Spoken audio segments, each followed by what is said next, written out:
regular scheduled meeting pursuant to the annual meeting notice as published in January 27, 2022, issues the Hunterdon County Democrat. A copy of the agenda for this meeting was forwarded to the Hunterdon County Democrat, filed in the Township Clerk's office, and posted on the bulletin board on July 6th. Okay, so we do roll call. Mark Castellano. Here. Dick Crisafulli. Here. John Mills. Here. Natalie Nelson. John Saramba. Here. Tamara Lee. Tim Willie. Here. Marnie Stetson. Here. Angelo Loviso. Here. Yolanta Mazaris. Here. Elena Gable. And Bill Burr. Here. Thank you. I think the agenda's pretty well set. Tonight we're going to be appointing a traffic engineer from Bill's firm. From Colliers Engineering. Colliers So Engineering. I will read a resolution into the record, and then the board someone will make a motion and a second, and you will vote to appoint the traffic engineer. So whereas the Township of East Amwell Land Use Board requires professional services for a traffic engineer, the anticipated term of the contract will be the balance of 2022, and whereas Colliers Engineering has agreed to provide a traffic engineer, Maurice Rashad will serve as that traffic engineer at the same rate and under the same terms as Colliers Engineering's yearly contract with the township and with this board.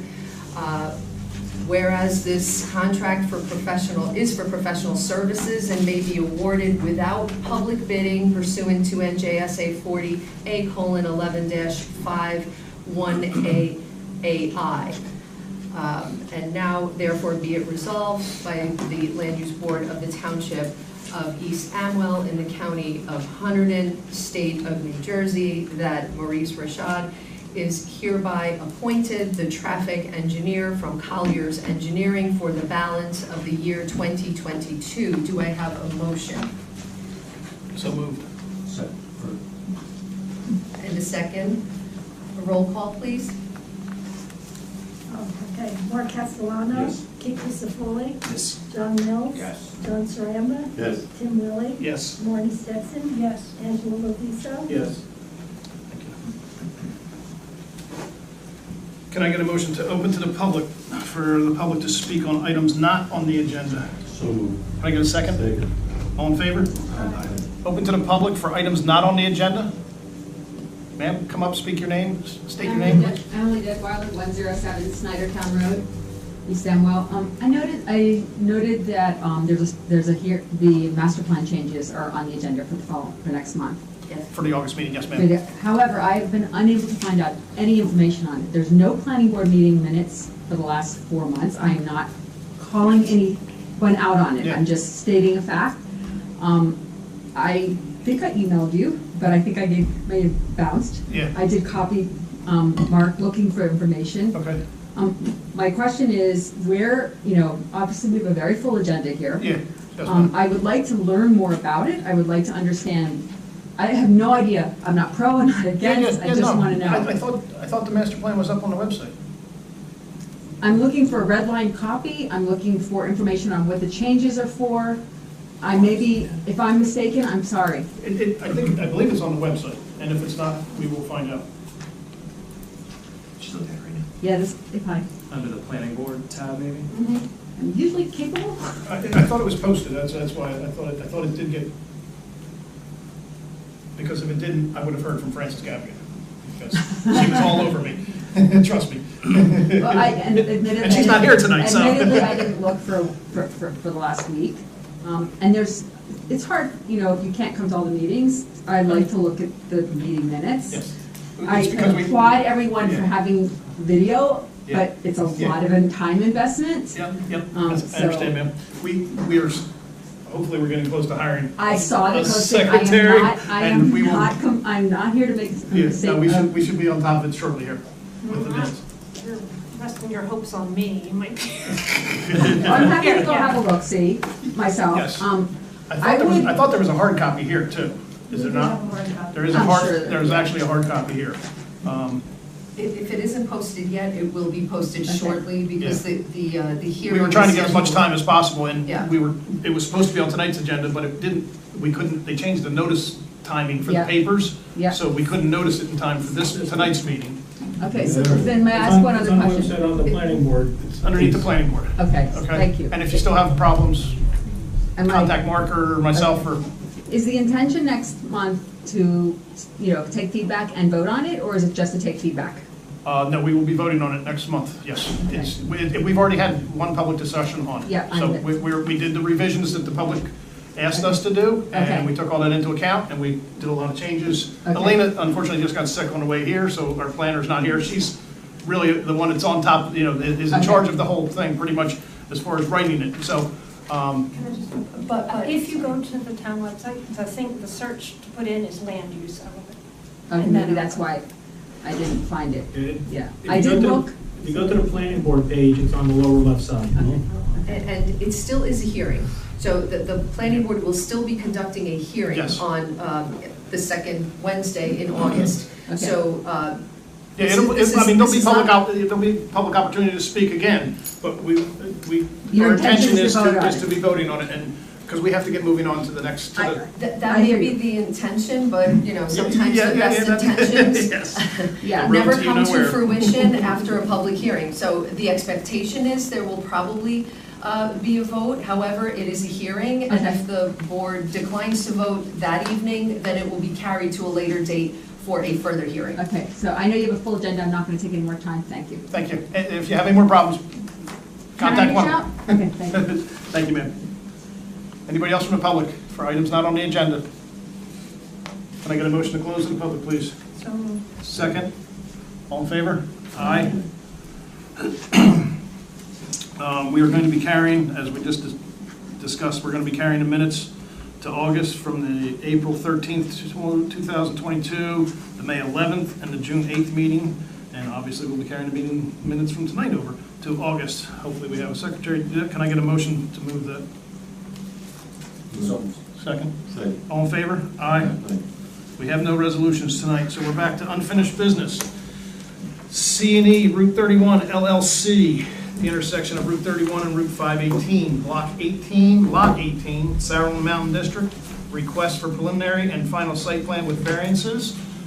We're ready. They're back. You guys are back. Sorry for the delay. Yes, you guys have fun in the hallway.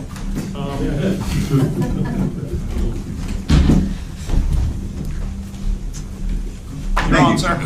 Anthony Rotuno with the law office of Kuczynski and Rotuno, Flemington, appearing on behalf of C&E Route 31 LLC.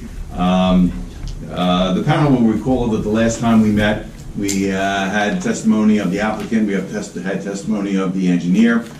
This evening, we are planning to propose testimony of traffic engineering, as well as address certain concerns that were raised in the review letters by the architect. So in that regard, we'd like to call Gary Dean as our traffic engineer.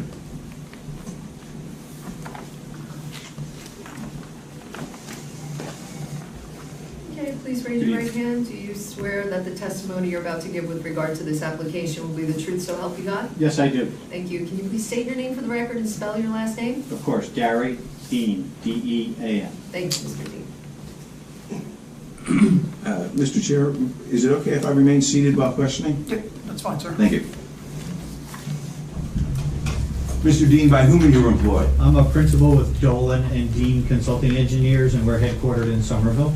And what training and experience do you have with regard to traffic engineering? I'm a 1983 graduate of Lehigh University with a Bachelor of Science degree in Civil Engineering. I'm a former member of the faculty of Lehigh University and Lafayette College, having served as an adjunct professor teaching transportation engineering. I'm a licensed professional engineer in New Jersey. My license remains in good standing.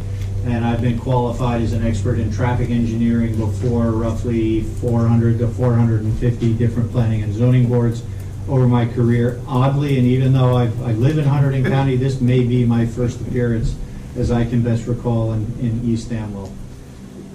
Thank you. I would offer Mr. Dean as a expert in traffic engineering and planning. We would accept that, for sure. Thank you. Thank you.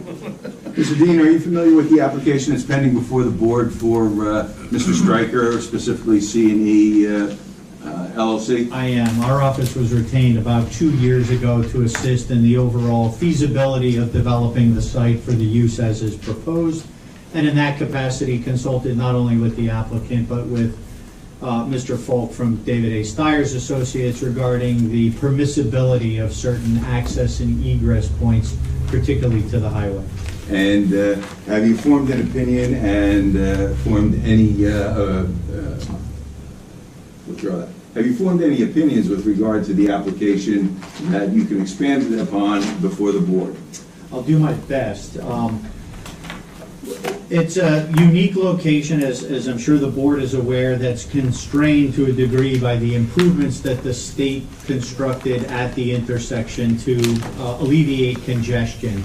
In the state's desire to facilitate mobility on Route 31, they put in a lot of lanes. There's a left turn lane across the site frontage and a right turn lane to continue west on 518. All of those lanes have an impact on the accessibility of the site. And NJDOT, if you haven't heard from other traffic consultants, has what is known as the State Highway Access Management Code. It is akin to your ordinance, and it prescribes those conditions where highway access will be permitted, and more importantly, where it will be restricted.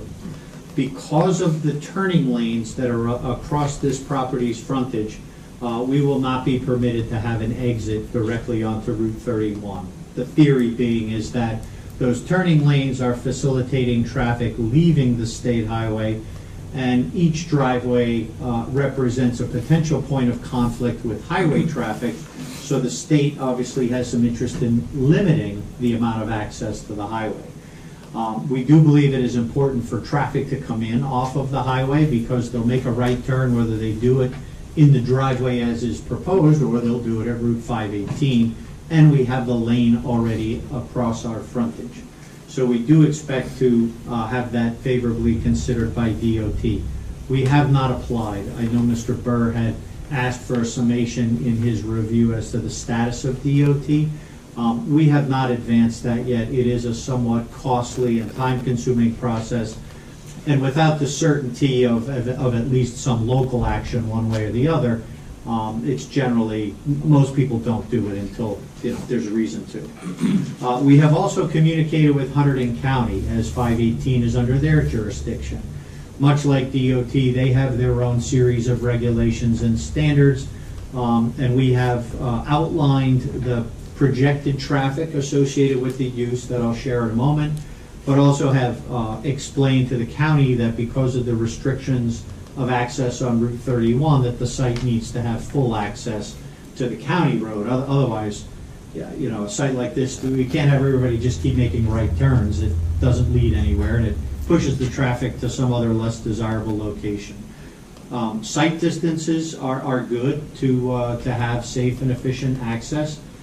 In my opinion, the work that has been done on the plans meets the appropriate standards by the county for their access as well as for DOT in terms of driveway geometry, the width, the size of the radii that lead into the site.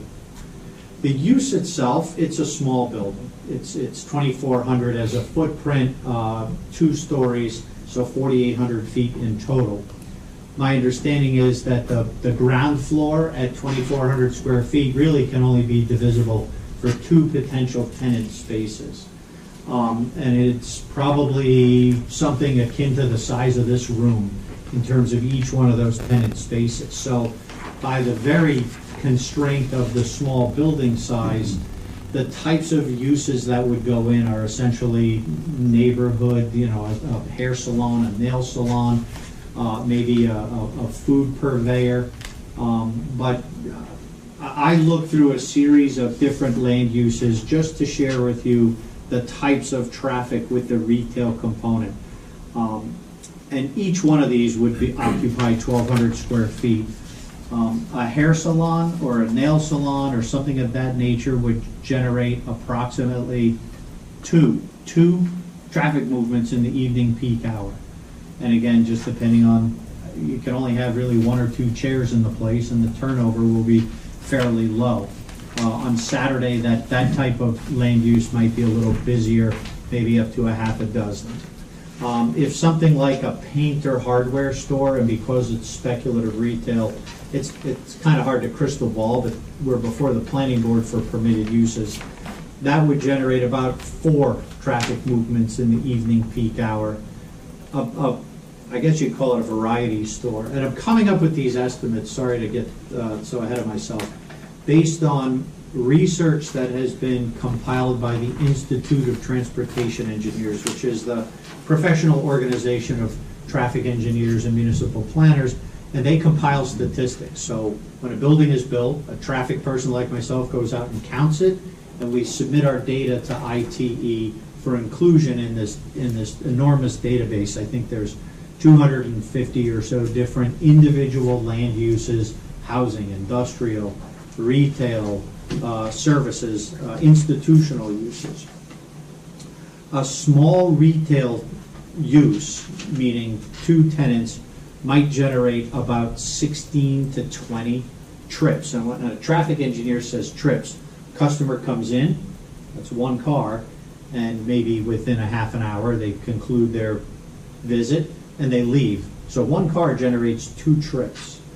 So when I say a retail use would generate about 20 trips, that's 10 cars in, 10 cars leaving, which, 1 car every 5 or 6 minutes. It's not a busy use. The only use I could find, and I've looked at apparel stores, that would generate upwards of a little bit more traffic would be a potential liquor store. And that could generate about 25 cars an hour. If it's a really busy, doing well, has a great variety liquor store. If anyone's familiar with Oldwick, New Jersey, and Tewksbury, there's Tewksbury Fine Wines, that's about the same size. And I worked on that application, and that use generates about a dozen cars an hour. So it's a boutique type, low volume use. And the apartments, not everyone leaves at rush hour or comes back home, but figure 1 for each one of those apartments. So without question, this will be a very low traffic generator, and candidly, it's not, the size of the property wouldn't allow the types of things like a Wawa or, a CVS or something that would be a lot busier, even a convenience store. So obviously, we're here as a permitted use, and whatever goes in, barring, or should I say, subject to approval by your zoning officer, would fit within those traditional retail or service type uses. And with that, and we've looked at some traffic counts on Route 31 and 518, candidly, any development puts it in the spectrum of the same use, whether it's retail, whether it's a little ice cream shop or something like that. They just can't be, by virtue of their size, a big traffic generator. So as I've reviewed the traffic projections as well as the manner of ingress and egress, certainly the development of the site will generate something new, but the driveways are located far enough away from the intersection to not create any type of negative impact, and that the low traffic activity with the uses will not create any type of adverse impact on the intersection or the adjacent roads. And again, we are subject to obviously DOT approval and final Hunterdon County approval, which I note included a request for a courtesy review by Mercer County Planning Board. So we've got a lot of agencies that will be ultimately looking at the nuts and bolts of the design well before construction. Mr. Dean, on the proposed plans, there are 2 one-bedroom apartments for residential use. Can you comment on what your thought is, or your opinion is, with regard to the impact of a one-bedroom apartment and the traffic impact that would have? As I said, it's it's virtually none. You know, with one bedroom, maybe 2 inhabitants, again, not everyone leaves at the same time if 2 people happen to live in each unit. But in terms of the same projections I mentioned by ITE, the apartments could generate at most 1, you know, people leave in the morning to go to work and then come home at night. So each of those will be an exceptionally low traffic generator. I have no further questions of Mr. Dean, if the board would like to inquire. Bill? 2 questions for Mr. Dean. Thank you, Mr. Chairman. So Gary, you had testified that no applications were submitted yet to DOT or the county. But in your experience, is the layout that's proposed something that would be permittable or approvable by those agencies? And I want to maybe amend what I said. Every town handles their applications a little bit differently. I think the county actually does have an application because they provided review comments. So if we haven't received that yet, and I'm not aware that we have, we obviously need that agency. Mr. Burr, to answer your questions, yes, I have reviewed this, worked through the layout with Mr. Folk well before we even got to this stage to ensure that we met the DOT standards and we've met the county standards as well. And then in terms of the parking lot layout, where the dumpster enclosure is proposed, do you have any concerns as far as on-site circulation? Are you confident that, you know, from a safe operational perspective, this site could function as it's laid out? I imagine that a dumpster is an ordinance requirement, given the small size. Candidly, the apartments and retail uses could probably be handled in, you know, the size containers you can get from Home Depot. But the applicant has complied. You'll note that that the trash enclosure is closest to Route 518. It is angled to facilitate the pickup. My only recommendation would be is that occurs not so early in the morning so as to irritate the residents if this is approved, but I would say post-morning rush hour before the retail uses get busy or open. So my recommendation would be anywhere from, say, 8 a.m. to noon would be a safe time for that to occur, or after hours. If these facilities, say for example, it's an insurance agent that maintains an office in one of these spaces, if you can find a refuse hauler to pick up at 6 o'clock, you know, that would be, in my opinion, acceptable as well. But I think outside of rush hours would be the key time to restrict that. But from my experience, yes, with the front pickup trucks will be able to service that without any difficulty. Very good, thank you. You're welcome. Thank you. Good, good. Anybody from the board have questions? I have one. Okay. Is there any conflict with the bank egress across the street? We did look at that. You know, when that bank was originally, and I'm probably dating myself, it was a Wawa, as I recall, way back. And it was not the best Wawa. It was a very busy site. I know there were some unfortunate incidents that occurred there. So when that building became a bank, you know, that was a blessing in disguise to eliminate that sort of traffic nuisance. Their driveway is located virtually on top of the intersection, and it's, well, we don't have an exhibit.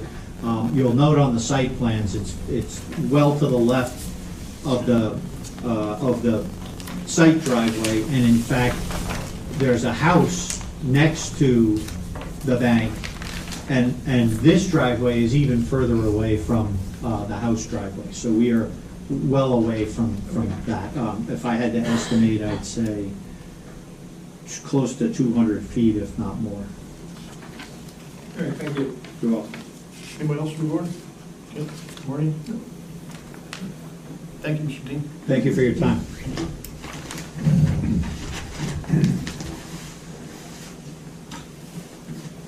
The applicant's next proposed witness is Mark Zgoda as the architect. You can just stay standing, raise your right hand. Raise your right hand. swear that the testimony you're about to give with regard to this application will be the truth, so help you God? I do. Thank you. Can you please state your name for the record and spell your last name? Yes, my name is Mark Zagoda, Z-G-O-D-A.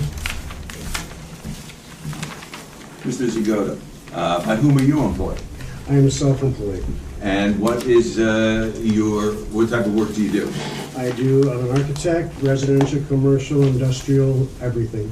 Are you licensed, are you licensed by any states or agencies? Yes, as far as education, Bachelor of Architecture from Syracuse University in 1988. I've been licensed in New Jersey since 1992. Appeared before dozens of boards throughout the state. And in your appearances before those boards, were you qualified as an expert in the field of architecture? Yes. I would submit Mr. Zagoda as an expert architect. But I'm not a professor. That's okay. Those that can't do teach. Mr. Zagoda, are you personally familiar, excuse me, with the plans that have been put together for this application? Yes. Did you or someone under your direct supervision prepare those plans? Yes.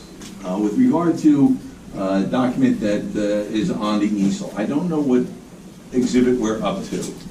I don't know if it's an A6. I think everything was saved over on, is that card still over there? Yes, it is. I think everything is behind there.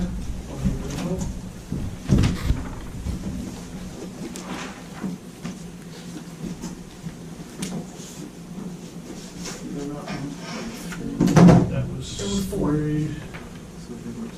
This is 2. Thing 1.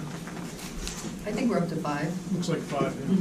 I think we're up to 5. And Mark, the plans under revision date 06/14/22 above the signature of Mark J. Zagoda, AIA, as A5. What was the date on those plans again? The latest revision date is 6/14/2022. Right around here. Yes. Yeah, these are just the same thing that was resubmitted, the revision date is 6/14, they're just Republicans. Okay. So A1, which is, 5 will be 1 of 3, 6 will be 2 of 3, and exhibit 7 will be 3 of 3.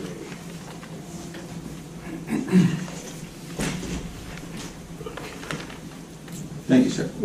With regard to the plans designated A5, can you comment on the application as far as what the elevations show, what you're anticipated, or what you have designed, and any comments that you have with regard to any of the review documents that we have received from the various board professionals? Sure, yeah, there were some questions regarding the height and the materials and the color and the style, and, they were not in the initial application.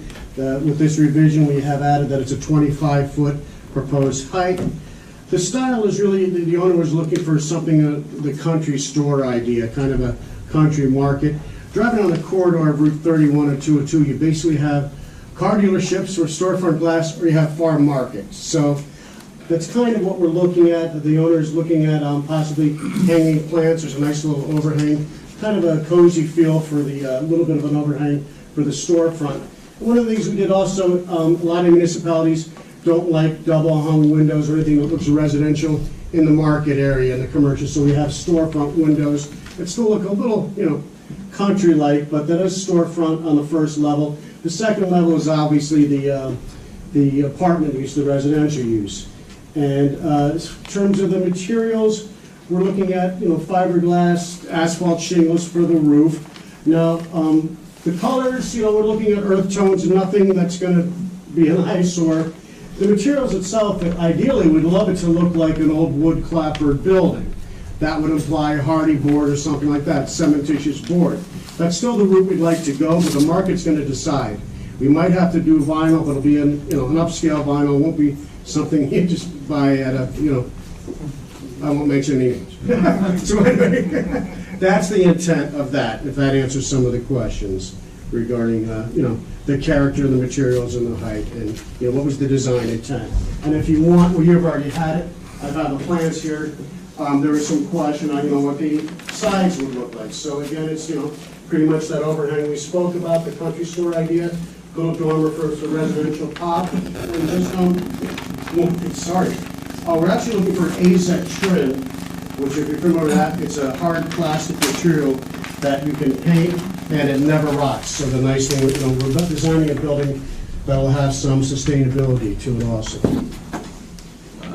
With regard to the comments contained within the Colliers Engineering and Design, did indicate any type of signage that was going to be used at the premises?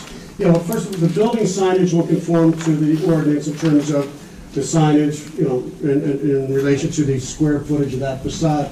I believe the owner has supplied site signage. And one of the specific things I know we'd like, externally illuminated, not internally illuminated. That's always a big thing. Because the owner had prepared these have been submitted, right? Have they? They were submitted, they haven't been marked yet. Okay. We did submit these to the board. I don't know if we saw, did we see them? I didn't see. I don't think we have seen them, sir. Oh, all right then. I think that was one of the big questions of why we needed this gentleman to show tonight, because we had questions on the signage. I think there might have been one rendition that we had, but I don't. There was an issue about the size. Okay, all right, stand corrected. There was an issue about the size. Yes.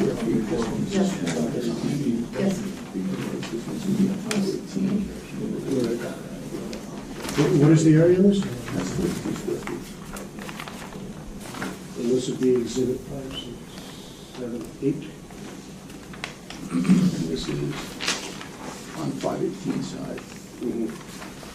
It's significantly smaller. Do you know the area of that? Please. Do you know the area of that? 4 by I didn't want to do that tonight.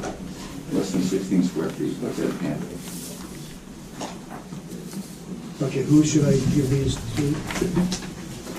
We marked 2 mock-ups of signage as, Can we just share them up here, just pass them Yeah. real quick, just so everybody can get a view of them, because I know we had questions about the signage, so if we can just get our eyes on them, that would be fantastic.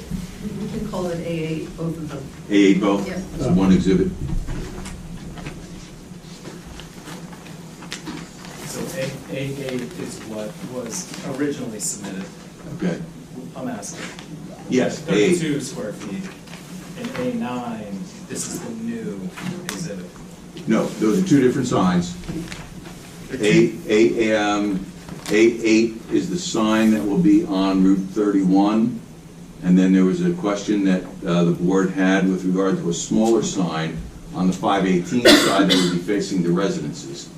And that's what I believe Mr. Zgoda has marked as A9.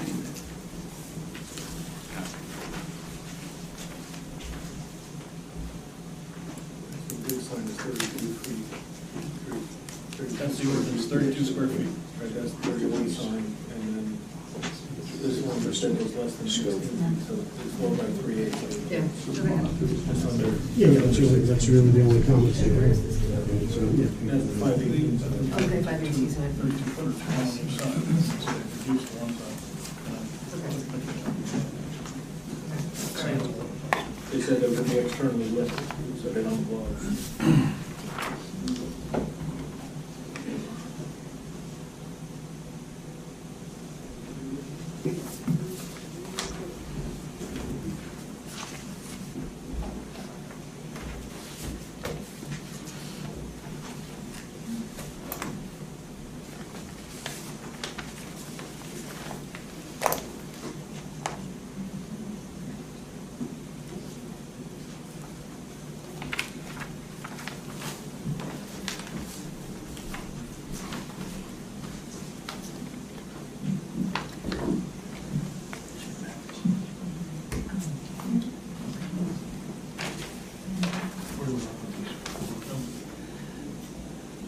You're gonna have to go along with the other exhibits, so. One second.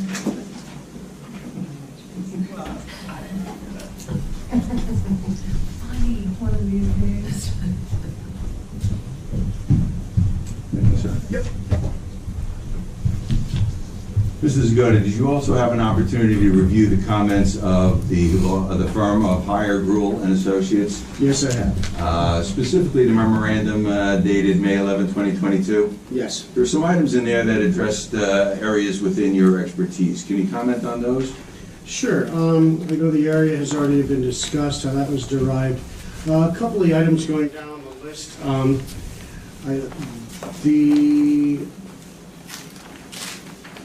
Any amenities proposed for the residential units, there is on-site parking. And in terms of, there was a question about climate control for the units. They are intended to be forced air conditioning and hot air, which would imply condenser, pad mounted in the back of the building. No one will see it or hear it. So that's what we're intended for that.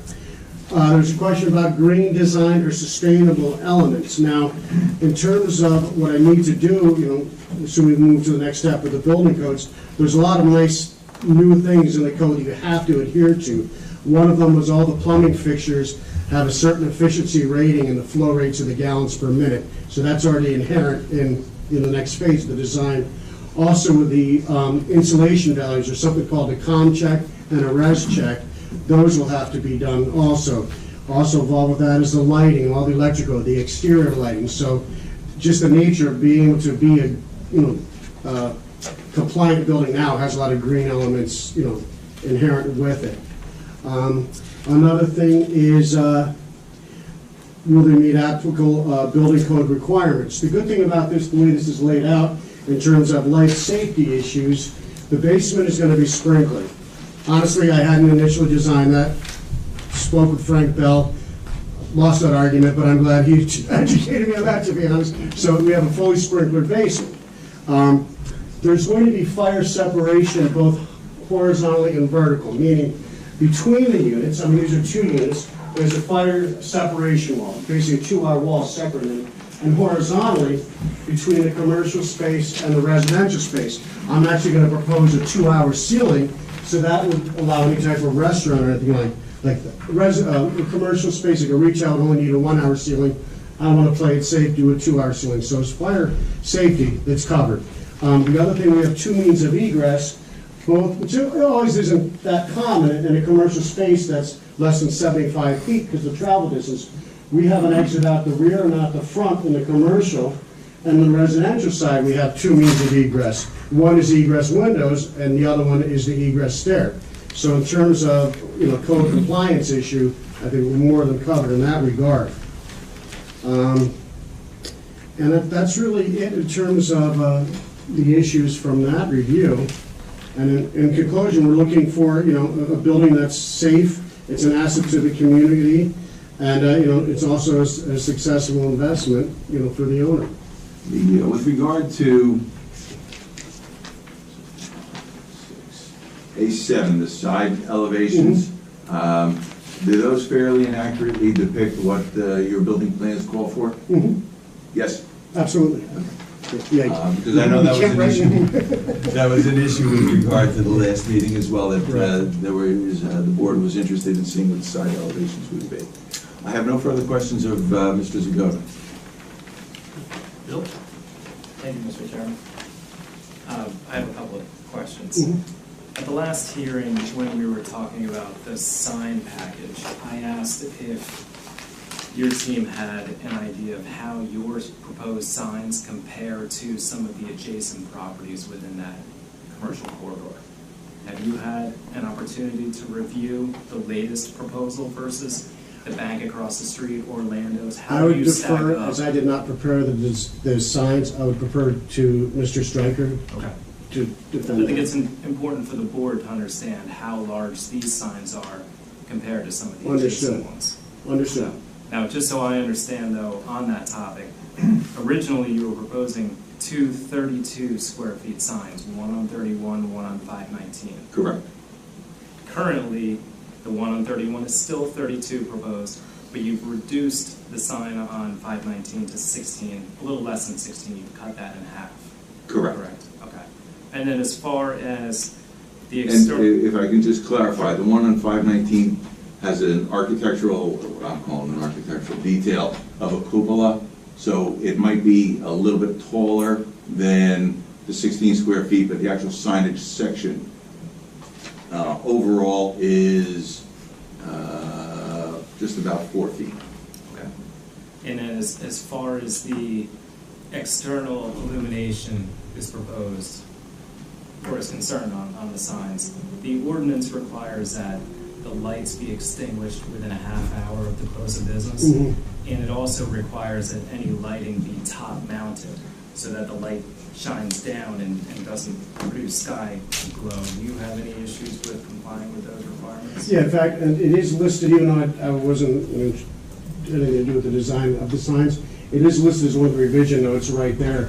Site signage will be externally illuminated with cutoffs and shut off 1 hour after the close of business. I'm peppering you with the sign. I'm sorry? I'm peppering you with the sign questions. No, that's I didn't okay, but realize I you was weren't aware, involved. I know the drill, yeah. I know it's definitely got externally illuminated and will comply with the shielding and all the requirements with that. Let me ask you a question that you are involved in, Okay. which is the building.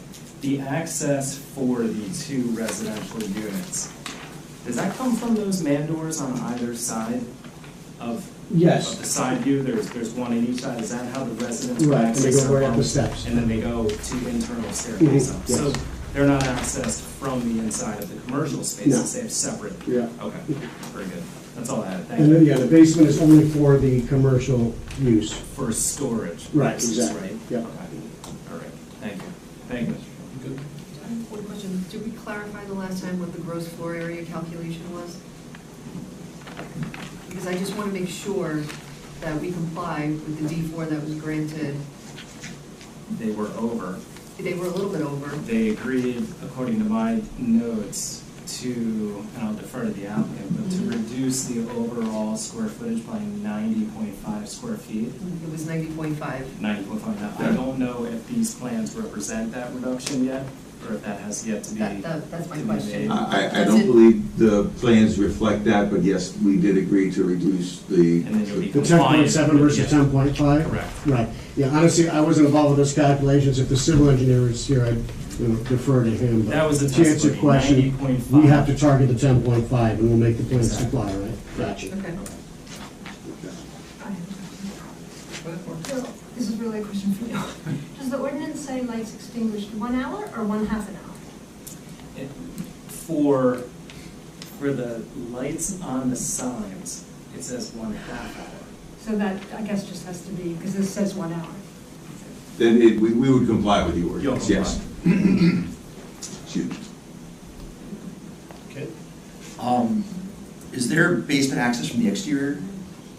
I don't hear well. I don't know what you're Is saying. Is there basement access from the exterior? No. Are the main panels for the apartments in the basement? We haven't gotten to that point. I imagine we would keep them on the first floor for ease of fire department access. Exactly, yeah. Yeah. So I they'd be wouldn't kind want of in the them back where their doorway is. Exactly.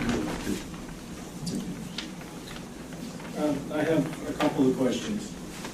First, what is the height of the building? Because on the front page it says 25 foot 9 inches, on the last page it says 27 foot 6 inches.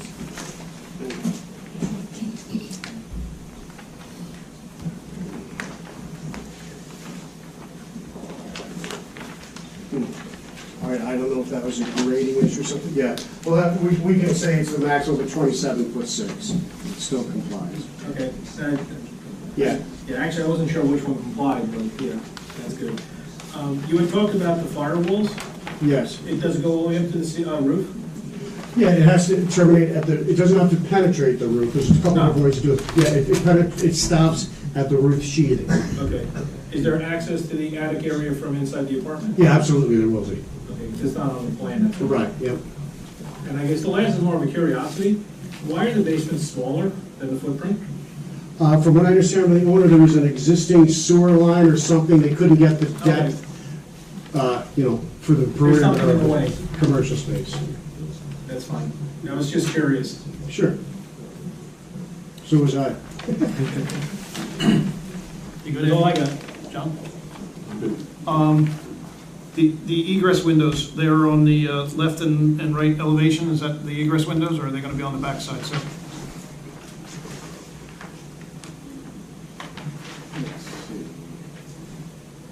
Yeah, they would be on the left and right, yeah, the ones in That's the front. that's your egress Yeah, windows? aren't Okay. large. I was just curious. Yeah. Just curious. It's just a scale thing. Yeah, yeah. A 3x5 window in the front looks kind of big. Yeah, I know. But I think the bedrooms require egress windows as well. What's that? I think the bedrooms require egress windows. Yeah, that, And that's not the side Right. windows, those are the back windows. okay. Yeah, the bedroom windows will be compliant. Yeah, they are. Yeah, which would be the rear. They used to be a front.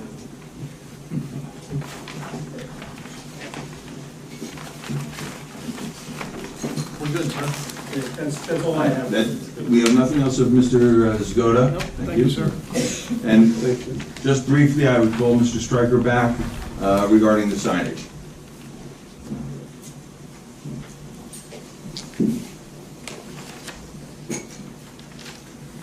Mr. Stryker,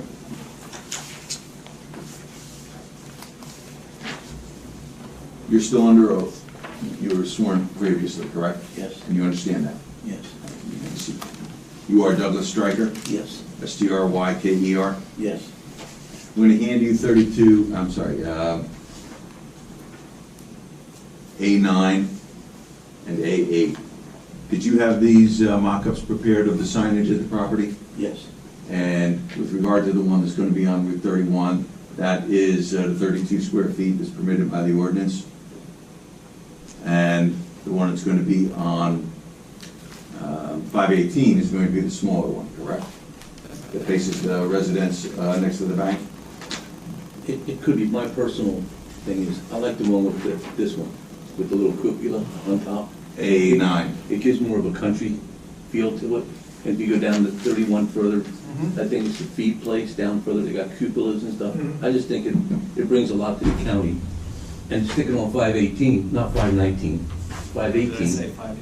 You said 519, so on 518, kind of like hides it, I think. So if I could, I would either make this smaller and stick this out on the highway if I could, and switch them. And there was a question that I look at the signs coming down the road, and you got all sizes and shapes and up in the air, 20, 30 feet, the big ones. You know, some of it's in West Amwell, but it's still, the public don't know that. They're going down 31, they still think they're in East Amwell. But West Amwell cuts through there a little bit, and they do it one way, and East Amwell does it another way. You know, so it's hard to say which one's right and which one's wrong. It depends on what side of the fence you're on. Well, But what about making them both the smaller size and making them the same one on 518 and making them both the same? Do two of these? Love to. I personally like this one. I don't know if the board does or not, but I think it's It's more conforming to the ordinance, I think, isn't it? I mean, it's, Yes. Yeah, the You issue know, is the size, so the I two smaller ones would be better. I think we'd be happier, I'm speaking for the group here, but I think the smaller one would be more appealing for both of them. You know? Done. Easily, that was an easy sell. Done. Then I'd like to withdraw the Exhibit AA. We'll keep it. We have nothing else. Great. Thank you, sir. Thank you, Mr. Stryker. Thank you. So, Angela, you're first. What do you think? I think it's fine. John? I just want to say for the record too, I did watch the video, so I did watch all Oh, the yeah. testimony. And I was supposed to say that as well. Yes. I did watch the video from Thank YouTube you. Forever. So we have that on the record, that two board members did watch the video and state on the record that they are qualified to vote this evening. I am okay. Okay. Yes. Barney? Good. I just have We one. have, I just looked at a couple of the notes. We have issues with the affordable housing. We need Yes. some info on that, Yes. I think, right? Yes, yes. We have the square footage needs to be taken care of. Yes. Yes. And I forget Yes. what else I had. And with regard to the affordable The housing, impervious coverage, I walked the property, and it's just like Mr. Stryker said, or his. I looked as well, it's either gravel or. You don't kick dirt. I mean, there's weeds growing, but Right, we know okay. weeds in New Jersey are everywhere. No, it's, the state dumped a lot of stuff there, I Okay. think, at some point, I Great. think. I'm not sure if that was their intention or not, but, somebody put a lot of stone on that property. It's all hard surface Yeah, cover. yeah, it was true to what the engineer claimed. Now, get back to the affordable housing Yes. unit. We know that the bedroom distribution, because it's only one apartment with one bedroom, doesn't comply with UHAC and the township ordinance. Elena reached out to the special master and also to the affordable housing attorney, and their thinking is that one unit should be deed restricted as a very low-income unit in order for the applicant to obtain the waiver from this board. So does the applicant agree to provide, to deed restrict that unit as a very low affordable housing unit? Yes. Given what was very low. Great question. Very low in? It's the lowest, effectively. Well, we don't know what, we have no idea what that number is. I wouldn't be able to tell you that off the top of my head, what very low is going for here in Hunterdon County, in this housing district. So that's something that this board can impose in order to grant that waiver, because you don't comply with the UHAC. I can get Elena on the phone right now. Perhaps she has more information about that, our planner. I agreed to affordable housing, and at the time that I said that, I was told it was $800 a month for the low income. I don't know if we'll get any lower than that in Hunterdon County for rent for a one-bedroom apartment. Right. Because But when I'm not committed. I just agreed to put one of the units for affordable housing. well, it was your use variance was conditioned upon that, you yes. deed restricting one of those units affordable. But when you deed restrict a unit affordable, you have to comply with other rules and regulations as to that unit. So that's what we're talking about right now, is what type of unit this is going to be. And according to the court master and the affordable housing attorney, they believe that it has to be a very low income unit. I can call Elena right now, if you'd like, and see if she has any more information.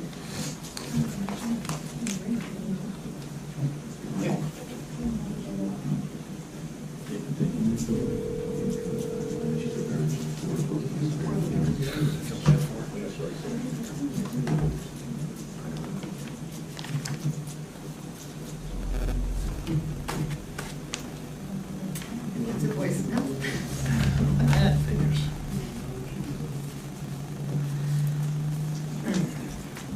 So if I'm understanding that correct, Hang on one second. Hello? Hello?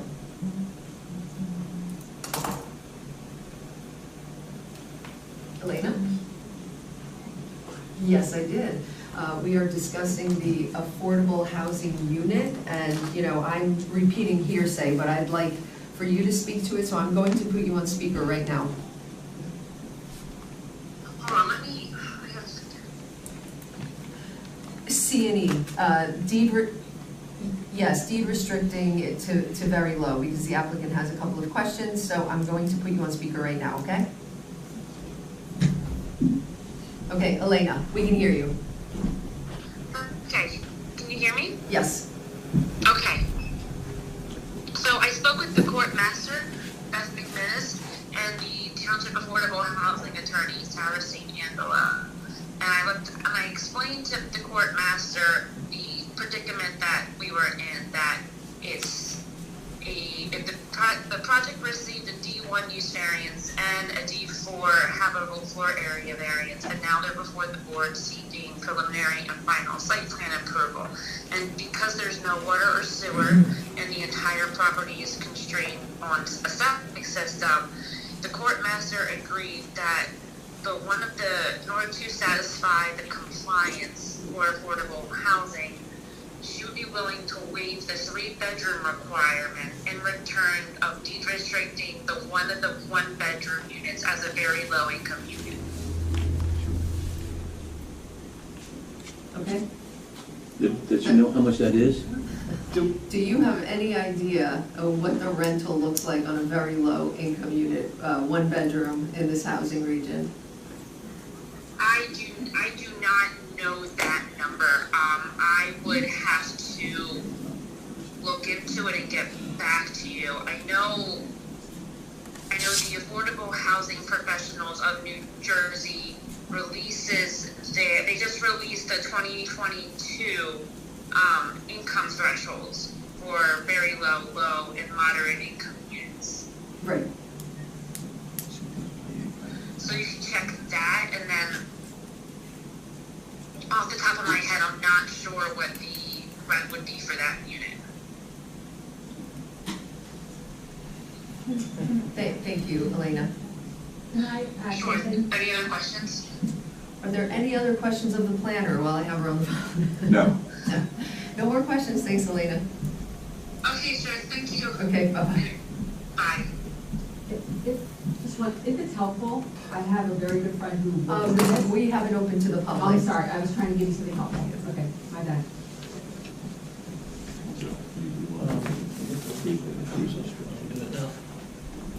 Can I get a motion to open to the public? Second. All in favor? Aye. We're open to the public to discuss the C&E application? Yeah, now it's your turn. Yeah, so for what it's worth, and I would not take this as gospel, please, but a very good friend of mine who works in this area tells me it's about $900 in Hudson County for very low, but it doesn't, she said that we could get better information, but I just want to give you like, if that's like a total non-starter, then if it's helpful, I would not take that as gospel, that's what she's saying. Well, this isn't something for the board to consider anyway. I think it's just something you have to, yeah. It's a good source, but I can't quote it.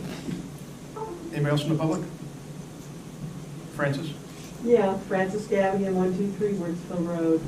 There is on the internet, but it's not letting me download it, a New Jersey Guide to Affordable Housing 2022, Hunterdon County, NJ.gov. That might, it looks like it has that kind of stuff, but for some bloody reason, it's not letting me open it. But you might want to try, you guys will search on Dr. Google. And again, not relevant. This was something that was discussed during the D1 stage, the D1 and D4 stage. It was a bifurcated application. This board already approved that. With this stipulation, we have to comply with the state regulations. That's what we're trying to do. So in order to grant this waiver, as you've heard from our planner, not secondhand from me, but now the planner on the record, she spoke with the special master, she spoke with the affordable housing attorney, and in order to be able to grant this waiver, this unit has to be deed-restricted, very low income. I agree to that. Okay. But just, what she said is in line with what I kind of heard, so. And this board is making no representations as to any amounts that you're going to collect. That really isn't germane. That is irrelevant. I took the $800 figure in account when I was, doing this whole thing. So Can't rely on it. Don't rely on that, please. But I agree to it. I just can't see it being lower than that. 1 second, sir. We're still open to the public. Oh, sorry. We're still open to the public. I saw another hand back there. Good? I just want to say that don't rely on that entirely. I was trying to give some information. That's fine, ma'am. That's fine. That's fine. Mr. Turner understands. Can I get a motion to close the public, please? So moved. Good. All in favor? Aye. So what else do we have to put in this resolution if we're going to vote on this? Okay, if the board is inclined to grant this application, the applicant will be required to comply with all of applicant's representations to the board during the hearings, and those representations will make their way into the final resolution. This applicant will not be required to submit any funding into the Township's Affordable Housing Trust Fund because this applicant is providing an affordable housing unit. However, the applicant will have to secure all the approvals and permits from any other agency having jurisdiction over this property, such as the DOT and Hunterdon County, and that will all be subject to review and approval by the board's engineer.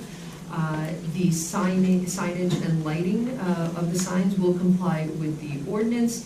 The applicant will reduce the building by 90.5 square feet in order to comply with the D4, the FAR variance, the D variance that was obtained in the first part of this bifurcated application.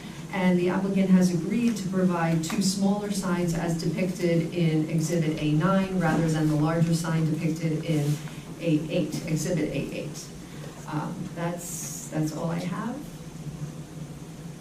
Chairman? Can I get a motion to approve this with the I move that we interpretation? approve the resolution as articulated by your. So it's a site plan approval. It's preliminary and final site plan approval with the bulk variances that have been requested by the applicant that were enumerated in our board planner's memorandum. Can I get a second? Second. It's a roll call. Who's the second? John's running the second. Kate Crisafulli? Yes. John Sarama? Yes. Tim Willie? Yes. Marty Stetson? Yes. Angela Luisa? Yes.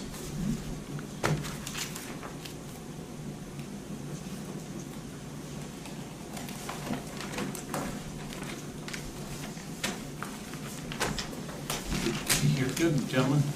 Appreciate your We'll have a endurance. resolution done for next meeting.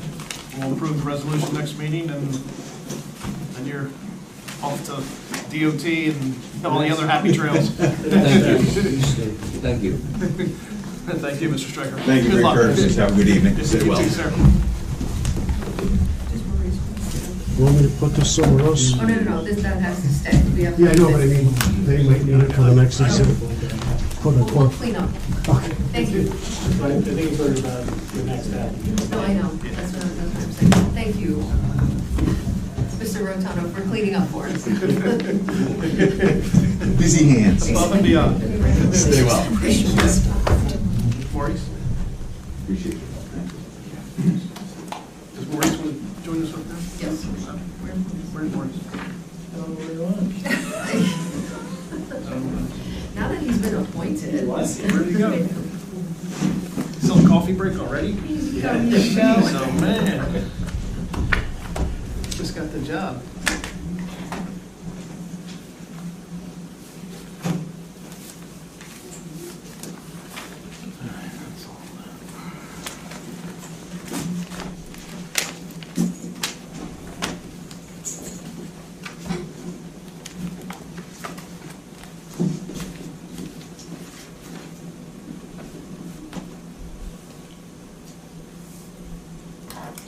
Give us one minute.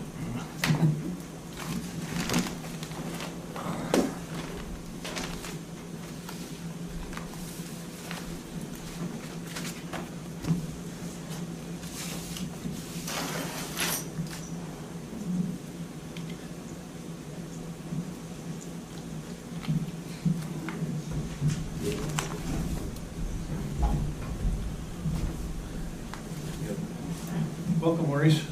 Sorry we don't have a sign for you yet, but, hey, Kit's been here for 5 months, he doesn't have one yet either, so we're a little behind. But welcome. Thank you. Next on the agenda is new business, and under new business, we have UAW Urban Renewal Housing Corp., AKA Region 9 Senior Housing, 20 John Ringo Road, Block 27.01, Lot 18.01. It's in the Village District, and they are here for a use variance with preliminary site plan and bulk variances. Good evening, Mr. Chairman, members of the board. My name is John Lanza. I have the privilege of representing the applicant this evening, and I intend to call at least 3 witnesses tonight.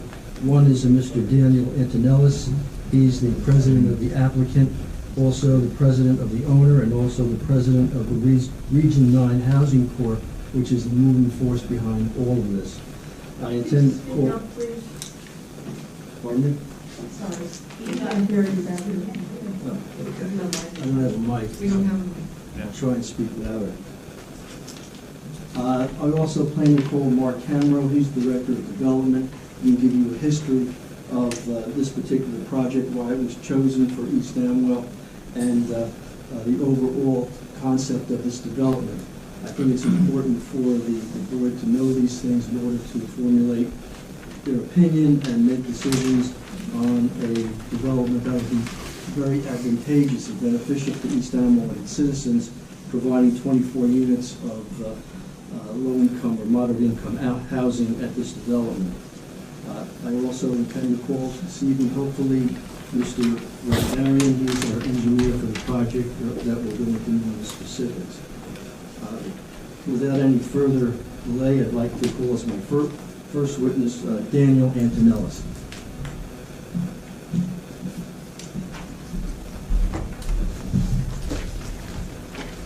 Please raise your right hand. Do you swear that the testimony you're about to give with regard to this application will be the truth, so help you God? I do. Thank you. Can you please state your name for the record and spell your last name? Sure, it's Dan, and the last name is Antonellis. Thank you. Good evening, sir. Please sit down. Could you introduce yourself to the board, sir, who you are in relationship to this project? Hi, my name is Dan Antonellis. You're going to have to speak up. We don't have microphones. Sorry. My name is Dan Antonellis, and I'm the president of Region 9 Housing Corporation. And what is Region 9's position in this application? We are the developer. Region 9 is made up of a series of corporations. And those series of corporations, you have a corporation that's UPR, UAW Housing, and they are the owner of the property? Yes.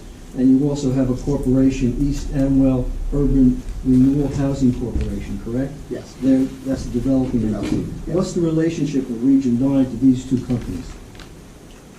So if I could take a minute and just give a little background on Yes, sir. How people ask this a lot, where the UAW, the United Auto Workers Union, fits into all this. So just to take a moment, this goes back to 1970. At the time, the UAW represented more than 100,000 workers in New York, New Jersey, and Pennsylvania.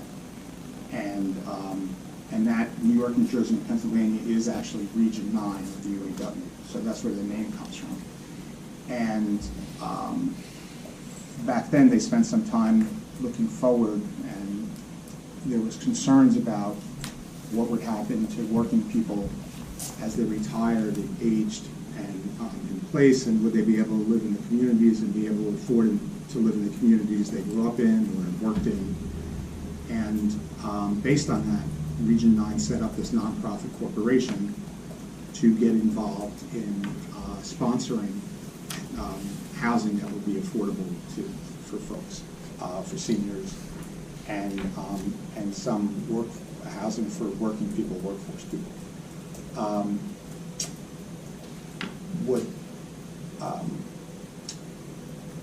In the early years, Region 9 did sponsor a bunch of housing communities. There are 10 that we own and operate today.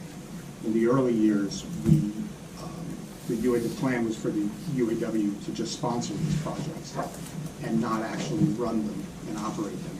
And after a few years of doing that, they weren't happy with the way the properties looked or were managed, so they decided to have their own internal management company. And so we manage and own and operate all of our properties, all of our communities, and we don't sell them. So we're sort of a long-term community member.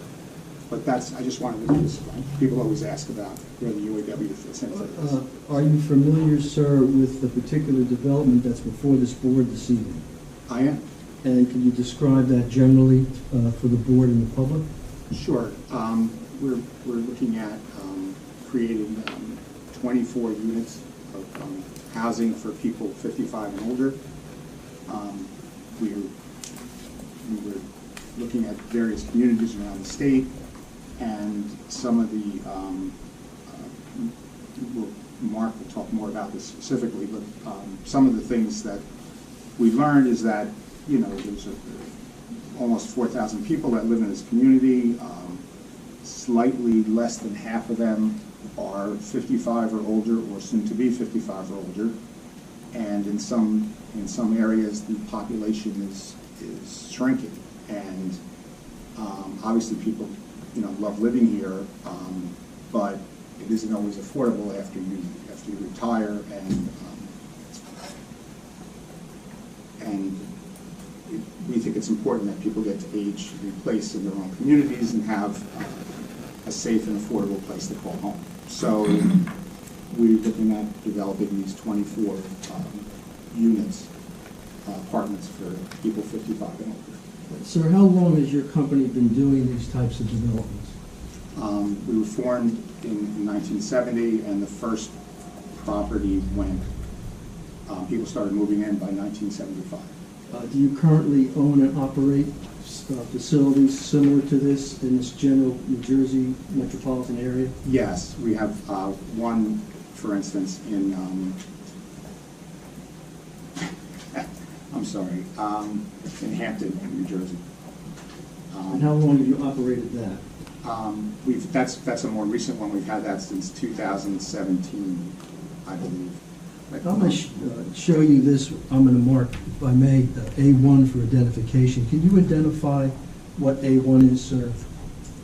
Sure. This is, these are pages from our website, and these are the various communities we have throughout.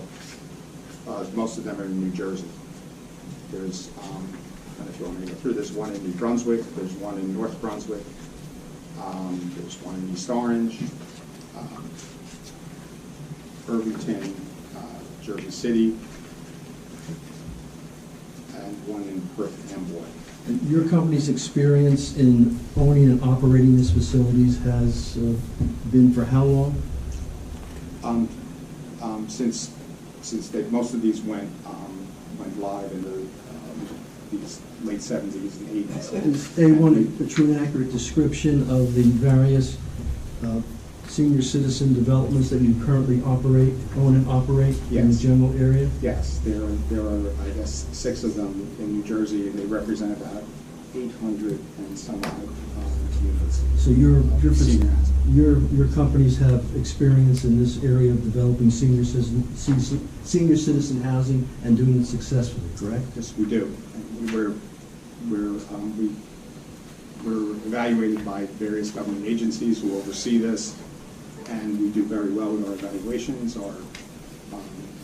We have sizable waiting lists. People are very happy to live in our communities. We'll talk about this more later, but I welcome anyone who would want to see or visit our communities to see what we have. That would be. Is the closest one to East Amwell the one in Hampton? In Hampton. Can you generally describe that facility? Sure. It's actually 48 units of senior housing, and they're garden apartments. They're 2-floor, four buildings, and there's a community room and a laundry room and things like that. And how long have you owned and operated and rented those that facilities? One is more recent. That's the 2017. So that's been operational since 2017? Yes, we've had it. And would that be a typical example of the type of development you would do for senior citizen housing in a general area and a development such as this? Yes. That's all I have. It's larger than this one would be, but yes. That's all I have. Okay.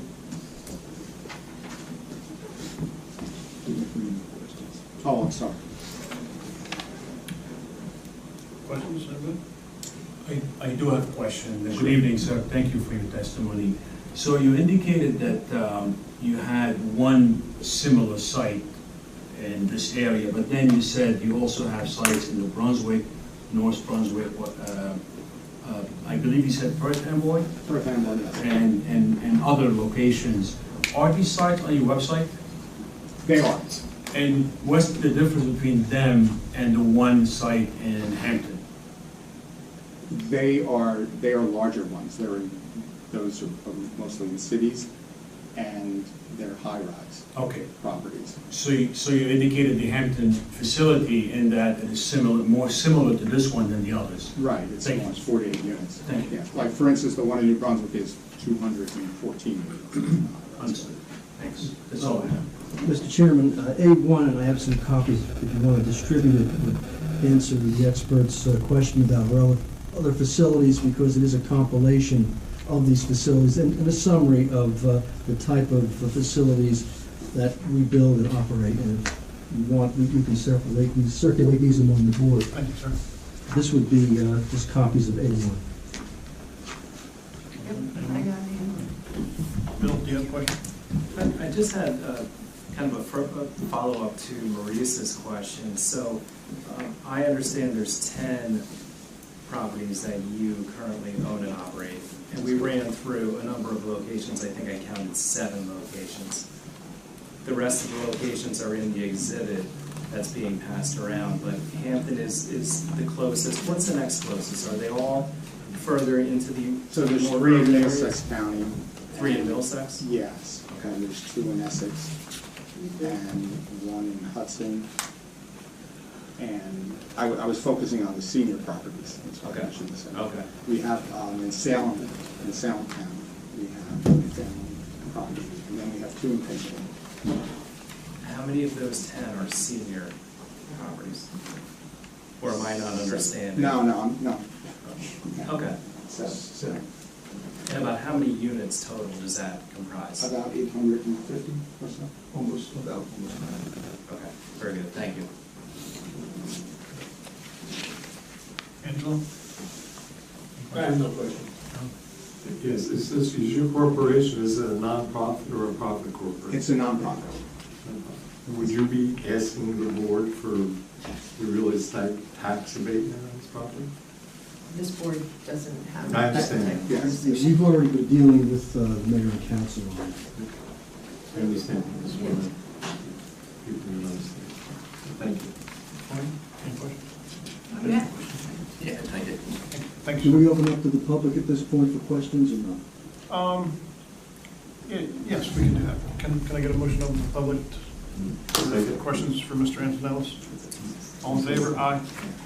We are open to the public for questions for Mr. Antonellis. Anybody? Francis? Yeah, when you opened your discussion, you mentioned, and maybe I misheard, that your corporation, it's like a subsidiary, was started from the UAW, and that there's a compilation of corporations that are involved in this project, including one that owns the property, so you did not acquire the property, somebody else acquired the property? Was I hearing correctly? You were. It's sort of complicated. There are a series of corporations, and they actually all have the same board, but I guess It's a subsidiary. We have, Region 9 is, we'll say, the parent company, and we have one company, one LLC that owns the property, and one LLC that is doing the development and manage the property. So it's the same, essentially the same board of different corporate or public entities. So Corporation A, Is the parent. Corporation B, they're mirror images, so to speak, of the same management? It's the same overall management, Region 9.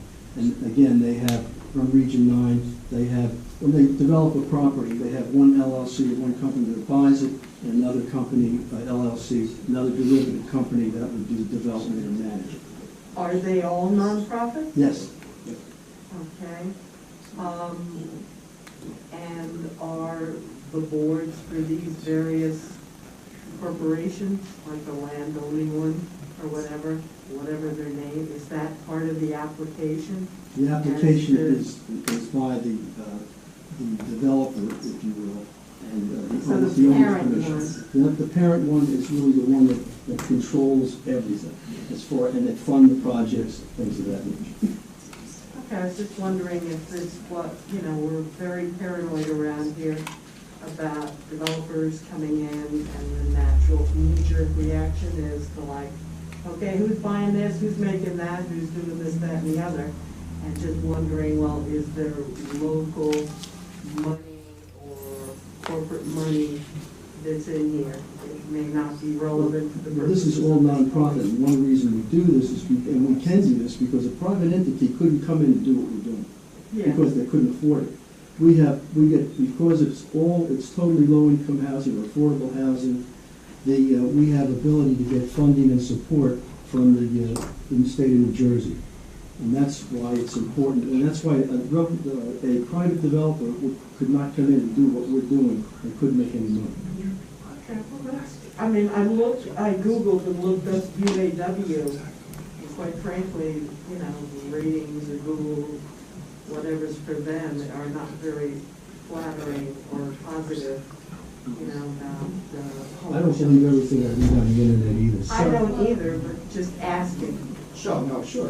So we're actually, we're independent of the UAW, Okay. but we have a relationship with them. Some of the board members are retired people who work at UAW people, stuff like that. You probably want to look up, if there's stuff about regional housing, regional UAW housing. The corporation thing is very confusing. I agree with you. You know, we are nonprofits and we're able to apply to the state for grants to do some of this work. Because some of our properties are older and we've paid off mortgages and stuff, things like that, we have some funds available, so we're able to give loans to these other properties. And I guess structurally, for legal reasons, there are different corporation names and everything, but the boards, I'm president of all the boards. Oh, you're king of the world. Yeah, there you go. I'll go with that. Okay, I like that. I'm gonna stop right there. Then. All right, I'll leave it at that. Yeah. Not being adversarial, just being nosy. No, they're that's a very reasonable question. Thank you. Anybody else from the public? Ma'am? My name is Linda Raft, and I'm from 148 Cider Mill Road. I had just a couple of general type questions. I listened to all of the places where you had these facilities already set up. I actually went out and Googled them and looked at them, and you know, they look very nice and everything.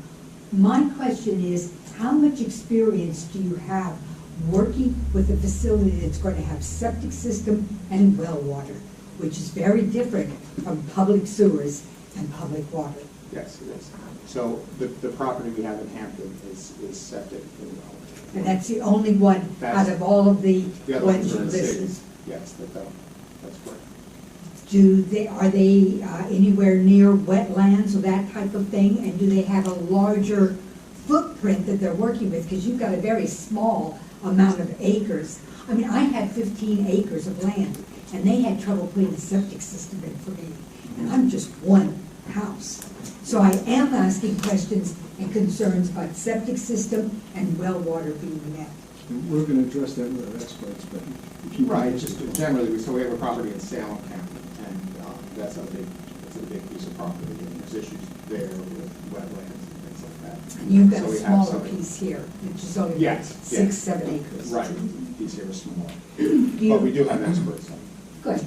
who's not. I'm just saying that was one of my concerns.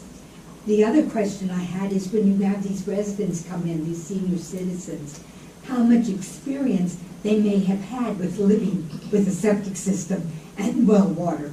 You don't take everything, even though it says it's flushable, and put it down your toilet.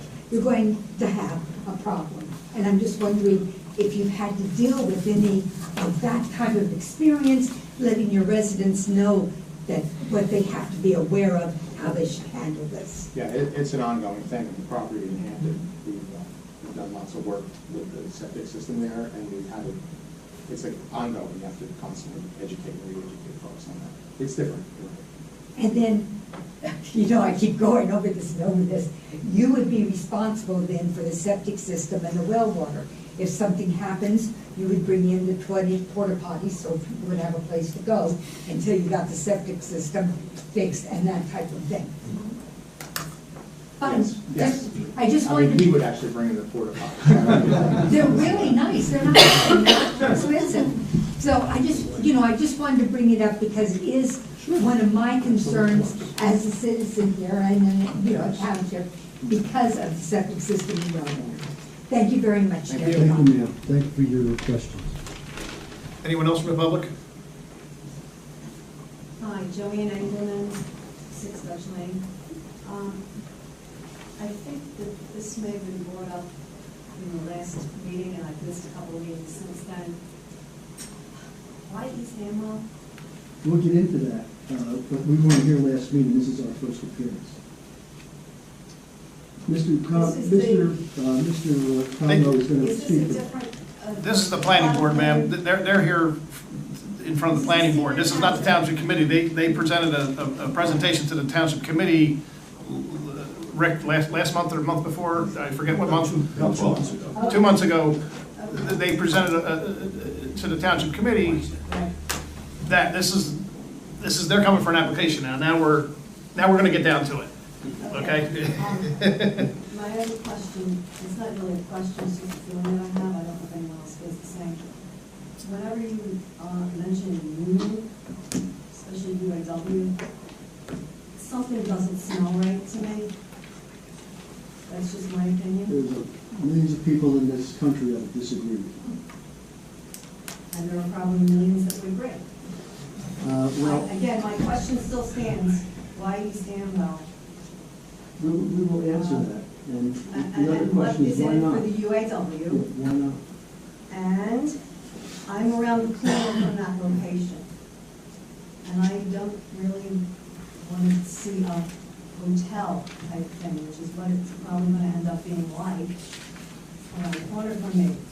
And I make my usual errands, go to the library, go to the post office. I'm sure you'll be pleasantly surprised with our renderings. Yeah, I think, I'm not trying to argue with you, I'm just voicing my opinion. so, the only question I'm capable of answering with If all they're not those, your questions, this is my opinion. is there's nothing in it for the UAW. Nothing at all. Early on, the UAW put a lot of money into this and supported this corporation. And once it was able to support itself, they weren't involved anymore. So there's nothing in it for them. In terms of the building and the things you're talking about, I think maybe if you just have an open mind and listen to and look at the pictures and you can welcome your input. Yeah, they're all reasonable things. If I lived here, I'd be asking you, not the union question, but I would have asked some of the other questions. So that's fine. I think it's good. Can I ask a brief follow-up question?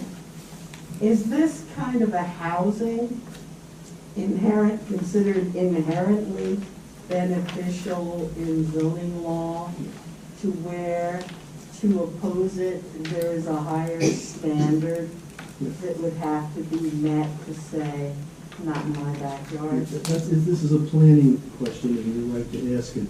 We have Mr. Banish here to answer that question, but yes, it is inherently beneficial. The state of New Jersey has declared this type of development to be beneficial to the community, especially to senior citizens of my city. And I recall hearing something like that, so I just wanted to confirm. Thank you. Anybody else from the public? Kevin? Kevin McPeter, Portsmouth Bank. Is there any dedicated community, like for the general community space to be available for usage in this project?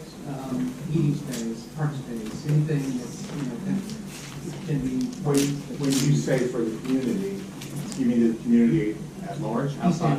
Yes, like East Amwell, and, like the larger community rather than just the community. So there isn't in the plan.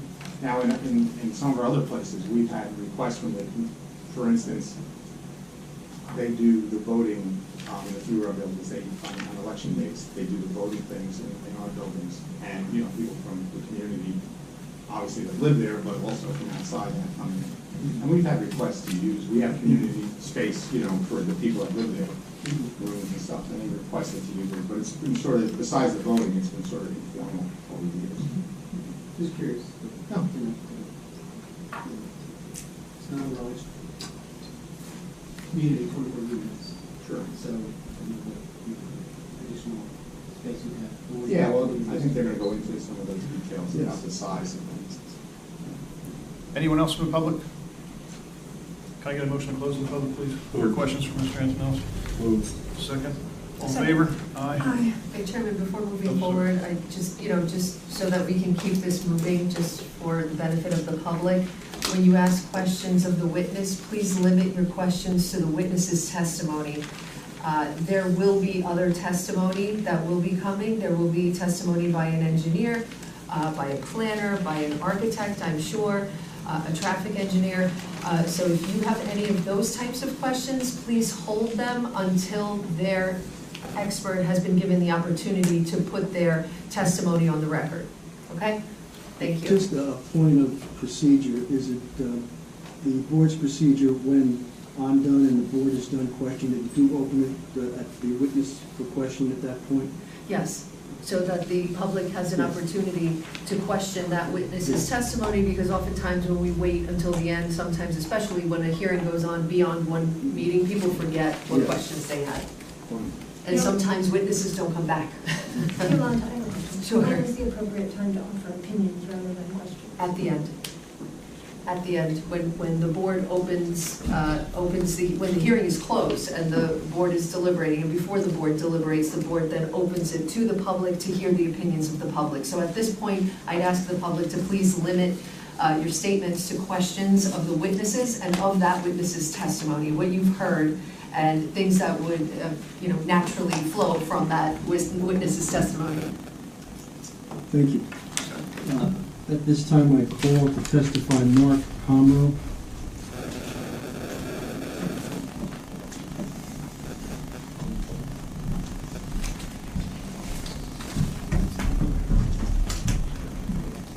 Do you swear that the testimony you're about to give with regard to this application will be the truth, so help you God? Thank you. Can you please state your name for the record and spell your last name? Sure. Mark Comro, C-O-M-R-O-E. Please be seated, sir. Mr. Comro, what do you do for work? I am the Director of Development for Region 9 Housing Corporation. And as the Director of Development, what are your duties for the company? Responsibility is to be able to determine the next project for us in terms of developing affordable housing, whether it be senior housing, family, or supportive housing in New York, New Jersey, and Pennsylvania. How many affordable housing projects have you yourself been involved in? So I was very involved in the Hampton, New Jersey project. We are right now, as we just mentioned, working potentially about the East Amwell project. We're working also right now in North Plainfield on actually a family project that we're doing in North Plainfield. And right now working also in upstate New York in a town called Silver Creek, which has a little less than 3,000 residents for median senior housing also up there. Can you generally describe the project that you're promoting and are applying for before this board? Sure. So as Dan had mentioned, we're looking to be able to construct a building with 3 floors, a little over 22,000 square feet total, about 7,400 square feet per floor. It will all be 1-bedroom apartments, all age restricted, 55 and up. The average square feet for the 1-bedroom apartments average around 622 square feet. They'll all have their own bedrooms, bathrooms, kitchens, living room, dining room. In addition, the other amenities within the complex, we'll also have 2 elevators for the seniors, parking, central laundry room, also a community room, kitchen, trash compactor, as well as outside seating area. A member of the public asked a very good question. Why East Amwell? Well, I think a number of reasons. It's gorgeous, East Amwell. It's a beautiful, beautiful town, especially the village is just beautiful. When we acquired the Hampton property, we kind of, or myself really kind of fell in love with Huntington County. So we're looking for opportunities in Huntington County to be able to develop housing. When I saw an opportunity in East Amwell for a property that was for sale, we also did a market study, market analysis, and it showed that there's a real need for affordable housing, for senior affordable housing in this location. The village, as everybody knows, has a large number of amenities in close proximity to the proposed project. There is very little affordable or market rate multifamily residential development in the immediate area, particularly affordable senior housing. The market for senior rentals is very strong. Tenants, are moving from home ownership into apartments for lower costs and fewer maintenance costs also based on issues with it. But there's something that, in a market analysis that's used called a capture rate. And Can that you is describe what that is? Sure. Capture rate? So, I think they can't hear. oh, I'm sorry. If the witness would turn slightly. What- Oh, sure. Turn Of course. So that people can hear, and we just don't have the microphones. I speak softly, you speak softly, but we'll try to keep it up. So the capture rate is defined as the number of units in a project divided by the net demand. To give everybody kind of an analogy with it, a capture rate of less than 6% is considered to be very favorable in terms of, the housing that we're looking to develop. The analysis showed that, the proposed development here has a capture rate of less than 1.1%. So in terms of, the question of why East Amwell, name a number of different reasons, but it all comes down to, amenities, location. Again, I think it's a beautiful area. What is the significance of that approximately 1% capture rate? So we're looking at, 24 units. The eligible households, based on the income levels that we're looking to be able to rent it at, in terms of your low, your very low income, is about 2,200.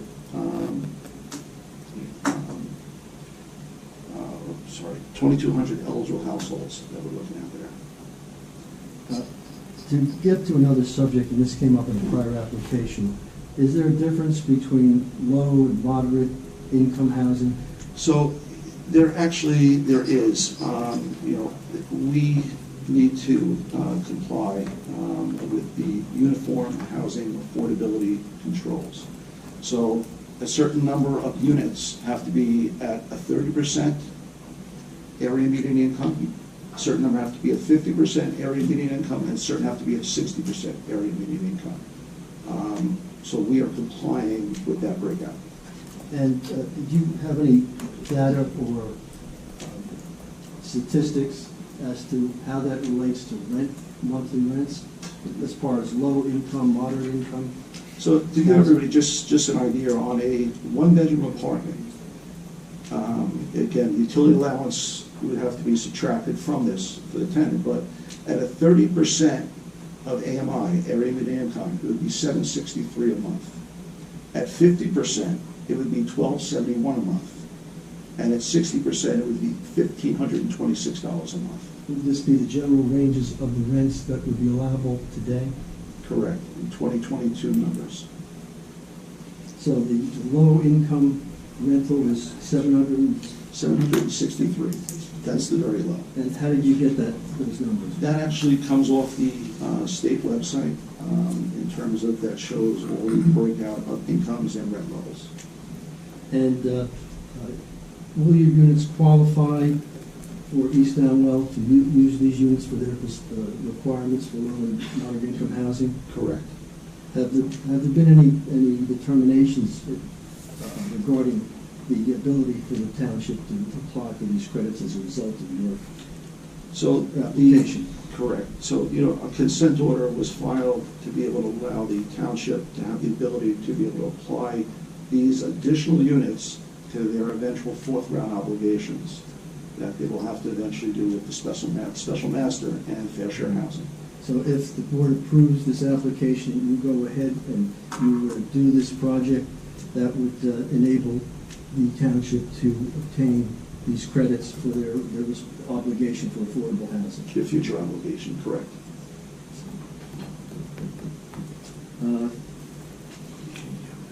Now, you said, are these all one-bedroom apartments?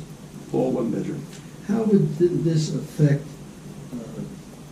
the parking at the facility as far as the number of cars per unit, in your experience? In my experience, we're usually looking at, one car per apartment. just based on, and again, I look at the experiences Dan mentioned in terms of our property in Hampton. And do you recall in Hampton, how many units you have there? We have 48, one-bedroom units also. And as far as the parking on an average per unit is one? We have 30 cars out of the 48. And that's presently, correct? That is presently. Now, is there an advantage for this project for your organization as a nonprofit organization to do the project as opposed to a private entity? I think a for-profit developer would not take this project on for a number of reasons. And I think the first two are the septic and the well. It's more expensive to be able to have that rather than just connecting to sewer and public water. We have a little more flexibility to be able to make that happen. Now, as part of this application, on the property, there is an existing house, correct? Correct. And when you originally purchased the property and designed this project, did you anticipate using that structure? We did. And did you do any investigation or study as to renovating and using that structure as part of this project? We have. And what did you do? We actually had a structural engineer come out and give us a quick analysis in terms of the structure of the building, the foundation. In addition, we had 3 general contractors come out and gave us proposals to be able to renovate, major renovation of the house.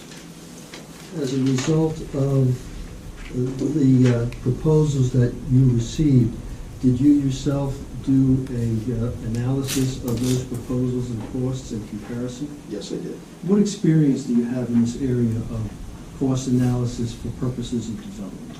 That's one of my primary responsibilities. And how long have you been doing that? For Region 9, I've been doing it now for 6 years. And roughly how many times have you done this particular analysis? More than I would be able to kind of count. In addition to finding new opportunities for construction, I also look at acquiring additional properties that are existing, either former tax credit properties, old apartment complexes. So running the analysis, running in terms of the cost benefits, the cost analysis of does it make sense or not for us. I'm going to show you what I've marked A2 for identification and ask if you can identify that. Yes. And what is A2? So A2 is a renovation comparison that I put together on the 3 proposals that we received from the 3 contractors. And which contractors did you use to get these proposals?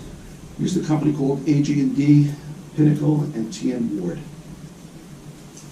And did they all submit proposals? They all 3 submitted proposals. And did you do an analysis of those proposals? I did. And what was the result of your analysis?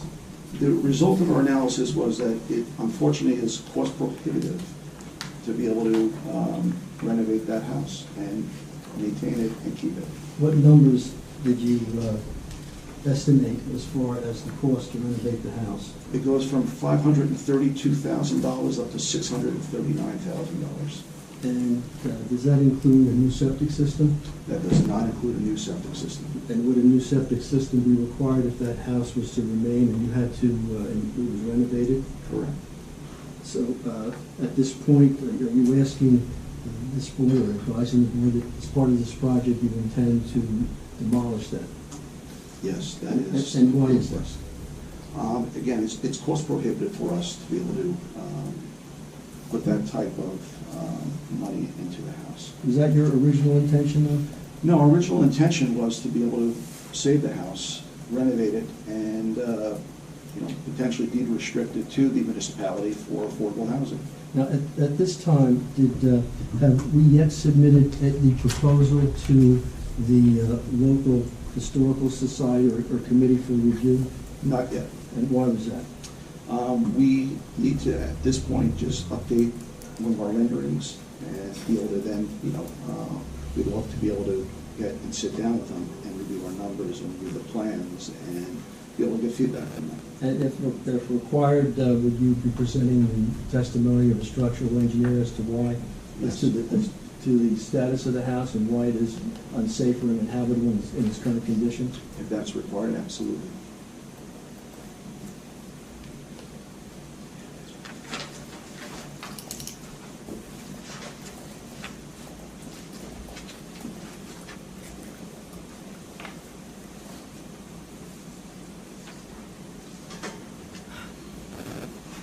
Can you describe, as I'm referring now, board members, to the planner's memo that we received? And I want to just go over a few points with you while you're here, but we'll also be going over these items with our architect and potentially our engineer.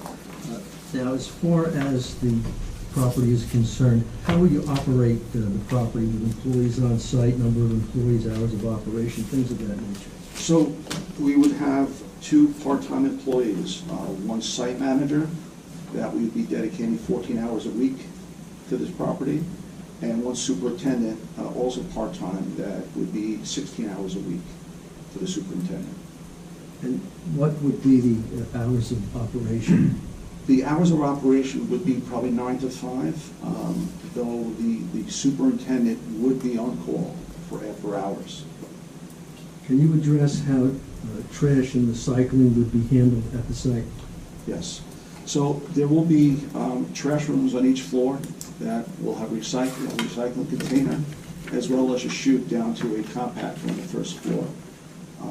Our intent is to be able to have, a solid waste and recycling picked up once a week from this property. Will there be a dumpster or dumpsters on site for that There will purpose? be, yes, there will be a container outside that will be, for the recycling, and we will be having a container inside for the solid waste with the compactor, which you would then roll off when it's being picked up by the contractor in terms of the waste removal. How would you address security at the site for the senior residents? So we will have security cameras. In addition, we will have, secured access in terms of key fobs.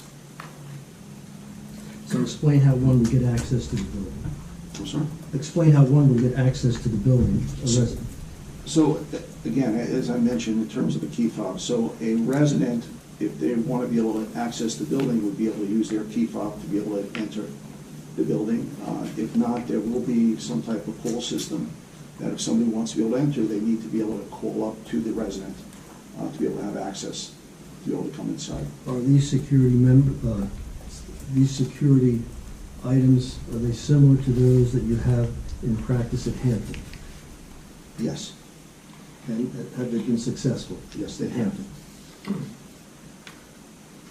Is this an assisted living facility?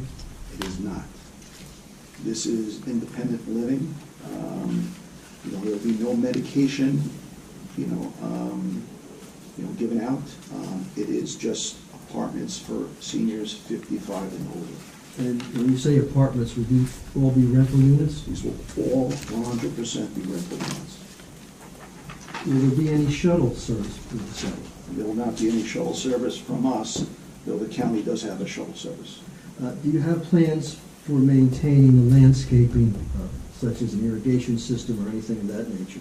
So we will have a contract in terms of for lawn maintenance and for, the trees and shrubs that we're going to be putting in. Irrigation-wise, we don't have irrigation at our buildings. To, establish the plants and grass, at that time it will be watered. After that, based on rainfall. Do you have, will the project include any green technologies or sustainable elements? There will be, the state has standards in terms of green requirements, and we will be complying with the state in terms of the development, in terms of the project. You will have laundry facilities for the residents? There'll be a central laundry room for the residents on the ground floor. What about signs on the property? Do you anticipate any signage? We anticipate, we really haven't gotten into the details on the signage, but we will have a sign on the property. And will your units, or will your project comply with the UHAC regulations and Township's Affordable Housing Ordinance? Yes. That's all I have. Thank you.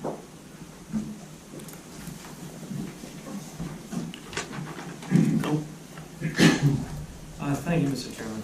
I did have a few questions. So in looking through Exhibit A1, going back to the different facilities that you guys own and maintain, I see that some are labeled for seniors and persons with disabilities, and others are just for seniors.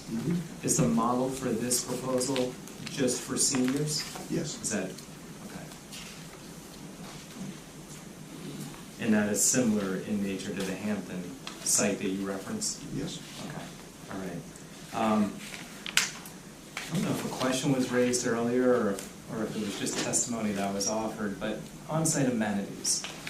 I don't remember if it was you or the prior witness mentioned elevators, central laundry, there was something else that I'm forgetting, but yes, those aren't necessarily the amenities that I would have in mind for a use like this. And I'm wondering, in some of your other facilities or even on this project, I think I may have seen on the architectural plan a community room. Yes. Are there any walking trails proposed on the property, sidewalks? I'm just thinking, to provide some active recreational opportunities for the folks that might be occupying. So I think in terms of, one of the things that were called out, I think it was either from yourself or the planner, was to be able to construct a sidewalk from the building to the parking lot to connect to the new sidewalks that we're going to put in on the county road, on John Ringo Road. So we will be doing that, and that will enable the residents to be able to enjoy everything the village has to offer with it. Our experience is, especially in this type of location, no different than Hampton. The residents enjoy, being outside on the green acres that this property will afford with it. We've also, I think our experience is, especially with the large front porch that we're going to have there. That's where, between that and the doors leading into the community room off the porch, that's where you're going to have so many of the residents in terms of congregating. And talk a little bit about the community room that's proposed. What do you envision that space to be used for? Well, again, events within the property, and the residents, for any type of, social functions that they like to do for themselves, for their families, can reserve the room on that. Again, we will have, in the, again, you talk amenities, in the community room as well as throughout the whole building, we'll have free, high-speed Wi-Fi for the residents. There will be a TV, again, will be a community room with, TV that they'll be able to enjoy, couches, tables, so, cards, whatever functions that they'd like to be able to set up for themselves. I think as we all said before, it's not an assisted living facility where, they have planned activities. These are independent living adults. You had mentioned that the plan is to employ, I think, 2 individuals on a part-time basis for maintenance activities. Well, for, again, our property manager and then also the superintendent. And there's an office provided on the architectural plans. Is that office space going to be occupied by one or both of those individuals when they're on site? That will be occupied by the property manager. We still haven't designed out the mechanical room, but the superintendent will have a space in the mechanical room for supplies and tools and whatever that they're going to need to be able to maintain the building. But because those are 2 part-time positions, there wouldn't necessarily be somebody on site during that entire 9 to 5 period every day. No. But they would be on call, so if there was an issue, the residents would know how to get in touch with them. Correct. And how far away might they be if there was an incident that required them to get on site? Would they be sharing with Hampton? Is that kind That's of on the idea? intent, is to share with Hampton. Okay, so it'd be north side to the south side of the county? Correct. Okay, all right. And then would those personnel be responsible when we talk about trash and recycling? You had mentioned there's going to be facilities on each floor, a trash chute, but somebody's going to have to empty that, bring it to the dumpster, and get everything ready for the weekly pickup. They would be charged with that. Okay. As well as maintaining, the hallways and the community. And as well as the kitchen in the community room and, the bathroom that's downstairs also for the community room. But in terms of the general upkeep of the property, the landscaping, the lawn mowing, that's going to be an outside contract? That's going to be outsourced. That's outsourced, okay. All right. Last question, if you can answer this, and I know there's going to be a number of outside agency approvals that you guys, I'm sure will have to seek, but do you have a time frame in mind if this project is approved to break ground, get into construction? Have you mapped that out yet? Yes. So everything for us to apply to DCA for funding, we have to at least obtain preliminary site plan approval. Once we obtain preliminary site plan approval, we can then, submit the application to DCA and have them review it and determine if it's a project that they're going to support. Once we get the approval from DCA, again, my estimation, again, depending on everything that goes on with the board here, is we're dealing with the spring to start off in terms of construction. So that DCA review period is fairly quick? It should be fairly quick. Understood. Okay. Okay. We're hoping. Okay. Very good. Thank you. Thank you, Mr. Chairman. Maurice, question? Good evening. I have one question. It's a parking question. Yes. So you testified that in your Hampton facility, you have 30 cars. I'm assuming what you meant to say, there is an ownership of 30 cars. So as you were testifying, I went online on Google Earth, and I looked at an area and I counted 30 cars. Exactly consistent with what you said. But I'm curious, why is it that the ownership is 30 cars while you have 48 units? You do have, a number of people that unfortunately do not drive anymore and rely upon, whether it be, the county shuttles that come through for them or family. I can't give you a definitive answer on that. Thank you, that's all I have. I have two questions. One relates to the parking. You said Hampton has 30 cars, has twice as many units. You have 36 parking spots here. That seems more than you would need. Well, Hampton is 62 and over. East Amwell is going to be 55 and over. All right. And the other question I had is, what is the height of the building going to be? So, again, I really defer to Okay, I'll wait. the architect. If I could, I can answer it, but I'd rather defer. I'll wait. But I can make a representation that we're talking about 38 feet. I think 38 and a half. And a half feet. And an issue came up about the height, whether we need a C variance and D variance, but the statute says not exceeding 10%. Correct. That means we'd be right, with what we have now, we'd be right there. Well, we're going to be discussing this later, but I think another issue was the spot from where we were measuring. Oh. Yes, so that may add a couple of inches, so we'll discuss that when we get to the architect's Yeah, if testimony. we have to, we'll chop some stuff off the top. John, questions? Not right now. The house that's on the property, before you discovered that it was unsalvageable, it was just going to be remodeled to have more units similar to the ones that were in the main structure? Well, the house is a 2-bedroom on the downstairs and a 3-bedroom upstairs. So it would have been the family housing rather than senior housing, was the initial intent. So like 2 units, but different from, Correct, totally separate from the project,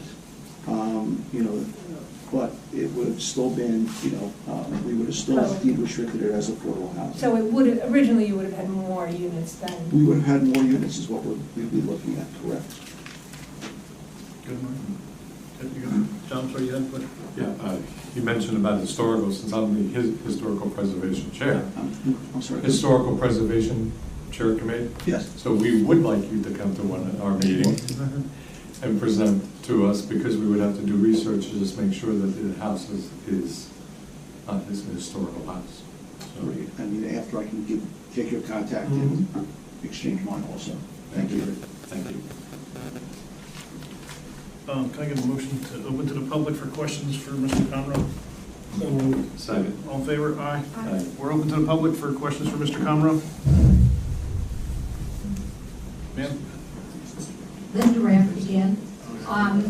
Just a question, how about the number of spots that we have, they would be sort of available to anyone, and what I was thinking of is visitors coming over, family, that type of thing, especially with us being 55, you might end up with more the children or something being in the area and wanting to drive over. So the number of spots that we have would have to cover both the people living in the units, plus any visitors they have. Correct. Okay. And then, do we have any other place where we would be discussing about traffic coming out onto Yes. the roads? Ma'am, we'll get, That's we will get, someplace else. trust me, we will get to that. Okay, I'll keep my mouth shut. Thank you. We will get to it. Kevin? How many occupants? There are 100 units, but do you typically find 1 or 2 people who are? It all depends. You can go up to 2, in terms of, spouses with it. But, our experience is that a lot of times it's just one. Jim? Jim House from 5 John Ringo Road. Did I hear you correctly to say that you're going to expand the sidewalk that's currently shown on your site plan is just around the parking in the building to run out along the driveway to the county road and up the county road to connect with the existing sidewalk? So, correct, sir. Yeah, because I think that's important. Yes. What about a potential trail system around the environment of the site? We have not looked at that. Okay.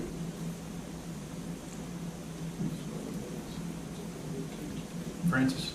I'm sorry, I don't. Follow-up, that's okay, I'm used to people being rude to me, right? Not us. No, not you. But are you open to the idea of allowing for a trail path network that not only would be available to your residents, but also to the adjacent community?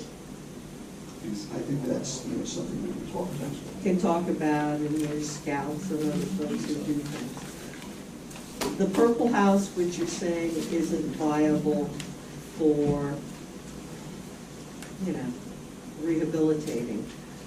It appears to be like a Victorian era, and it may be in our Village of Ringo's Historical District inventory. I don't have that off the top of my head. But would you be open to that if you're having to destroy it? There are people that come in and they take properties like this and they dismantle them and recycle them, and then they can be used to fix up maybe some of the other less glamorous, but would you be willing to commit to that as a destruction option since that appears to be there? Okay, which could be there. The third quick question is, it's low, mid housing. Some of the things I saw for the UAW, and I realized that that is not you. But there were some, shall we say, security challenges and problems in Jersey City and Newark and some of the other places. do you have a screening process for the applicants? I know there's an income test, but do the laws allow for like background checks? Or to make sure that these are people that are seniors and need a place to live that's affordable, rather than some people that might have done better with some community group housing kind of a thing, or a plan for security with the state police? Okay. Because I don't think anybody in this village wants to have to worry about 48 people who's got 24 units moving into their backyards.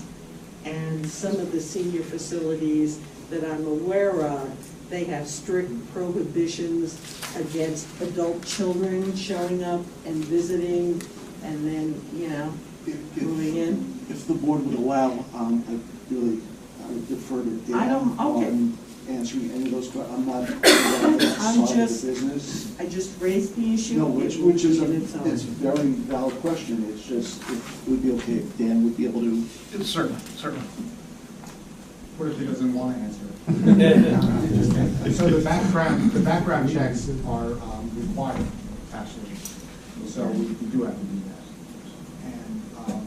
And there's some things we could restrict, and there's some things we can't restrict, but background checks are required. So, and people have to be able to live independently, which we should address. So there's people that, yes, could be homeless and things like that, so they wouldn't be able to live. So that's a different kind of housing. Okay. So yes, it is. So that might ease some of the concerns that people might have. Nobody wants to find them. Sure. Yes, absolutely. That's it. Anybody else? That's right. I'm back at it again, Linda Brown. I do have a question about these sidewalks. Are we talking about putting sidewalks around your area? It looks beautiful, great. Are we talking about adding sidewalks into Ringgo's, that then the people living in Ringgo's would be responsible for maintaining and keeping them shoveled during, when snow comes and stuff like that? Or are you just talking about sidewalks from your area just going to whatever's existing there?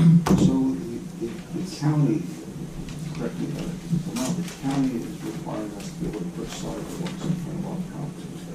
In addition, we're going to have sidewalks through our property, to the parking lot, to the building, so that people will be able to access, John Mingo Road from our building.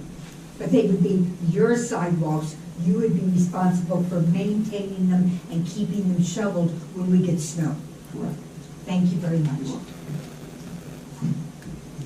Anyone else from the public? Ma'am? Yes, Joanne Edmond. Mr. Conlon, you purchased that property? Do you own the property? Yes, we do. You own it? We personally know the company does, The yes. company owns it. When did they buy it? Bought it in December of 2020. And are you a resident of Hunterdon County? I am not.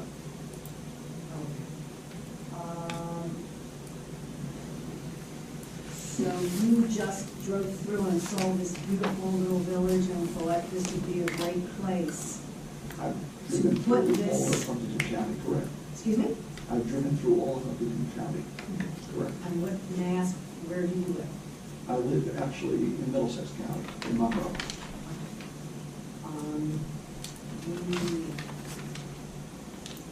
The Hampton property, the property that's in Hampton. Yes. Owned by your company.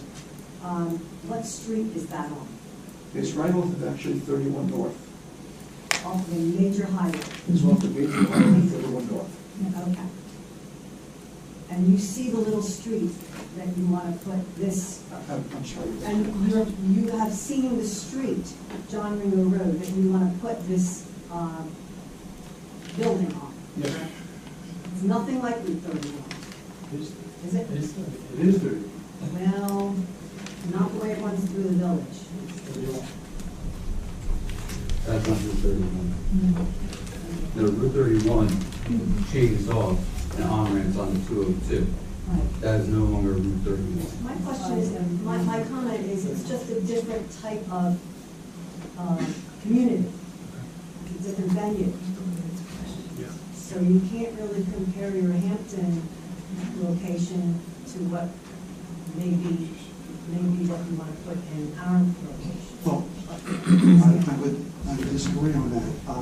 I think when you look at the property that we have in Hampton, there's no amenities, and I mean outside the property, there's no amenities directly adjacent to it. I think there's, there's a strip mall right next to it.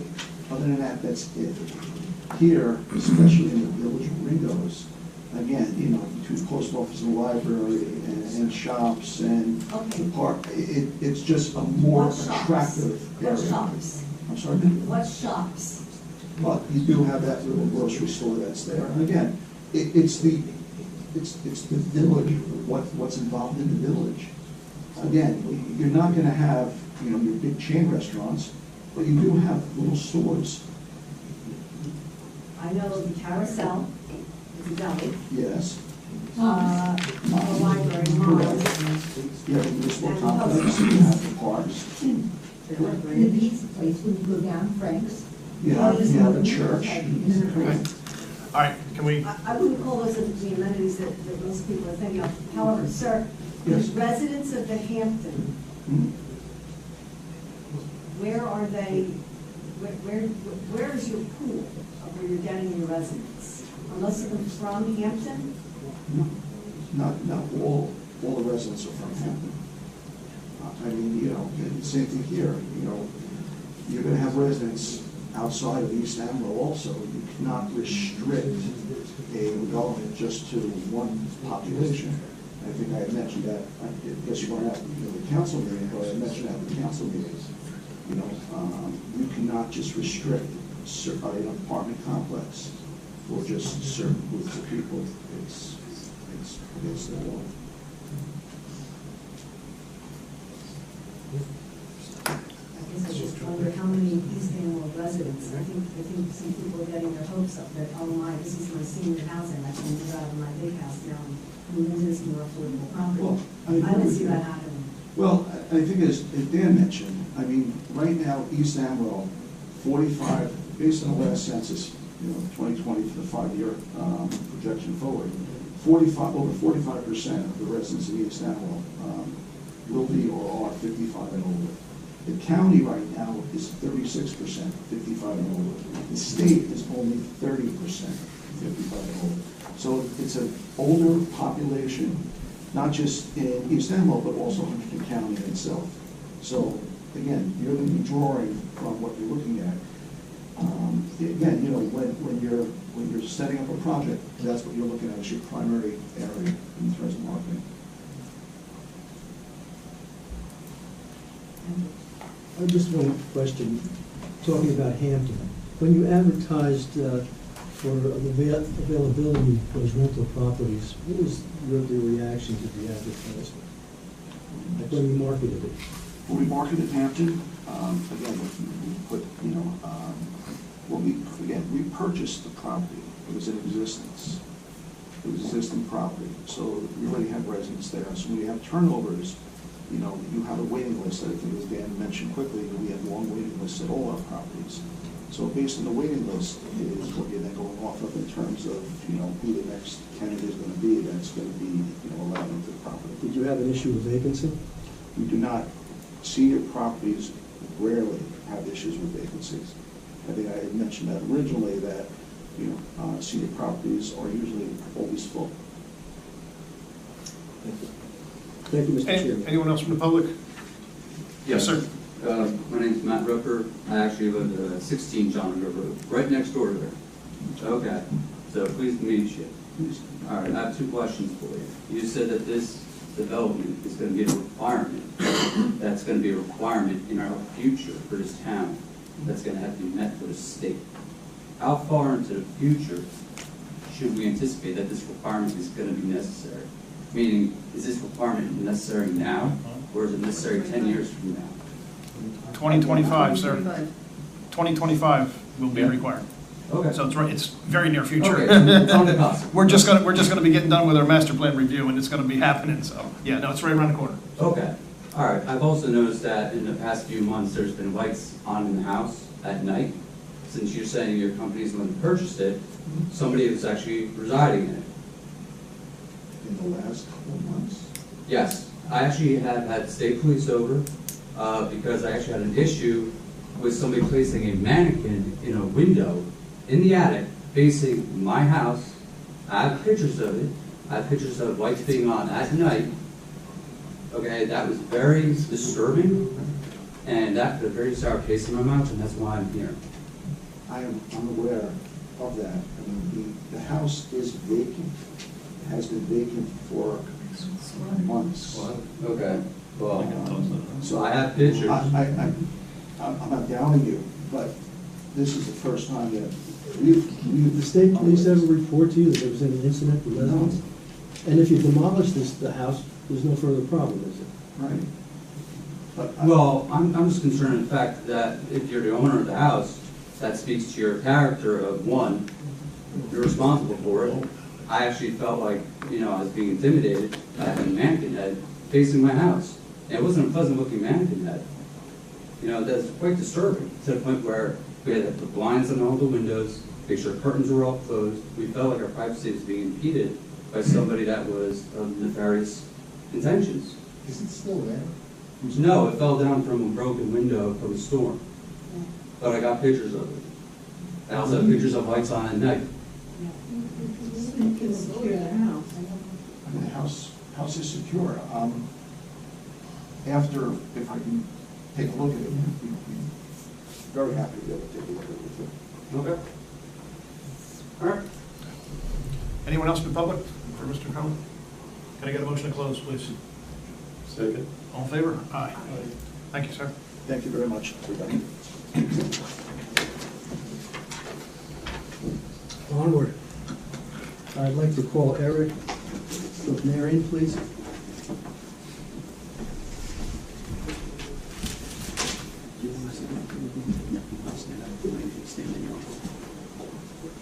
Please raise your right hand. Do you swear that the testimony you're about to give with regard to this application will be the truth, so help you God? Yes. Thank you. Can you please state your name for the record and spell your last name? Eric Rupnarain, Rupnarain.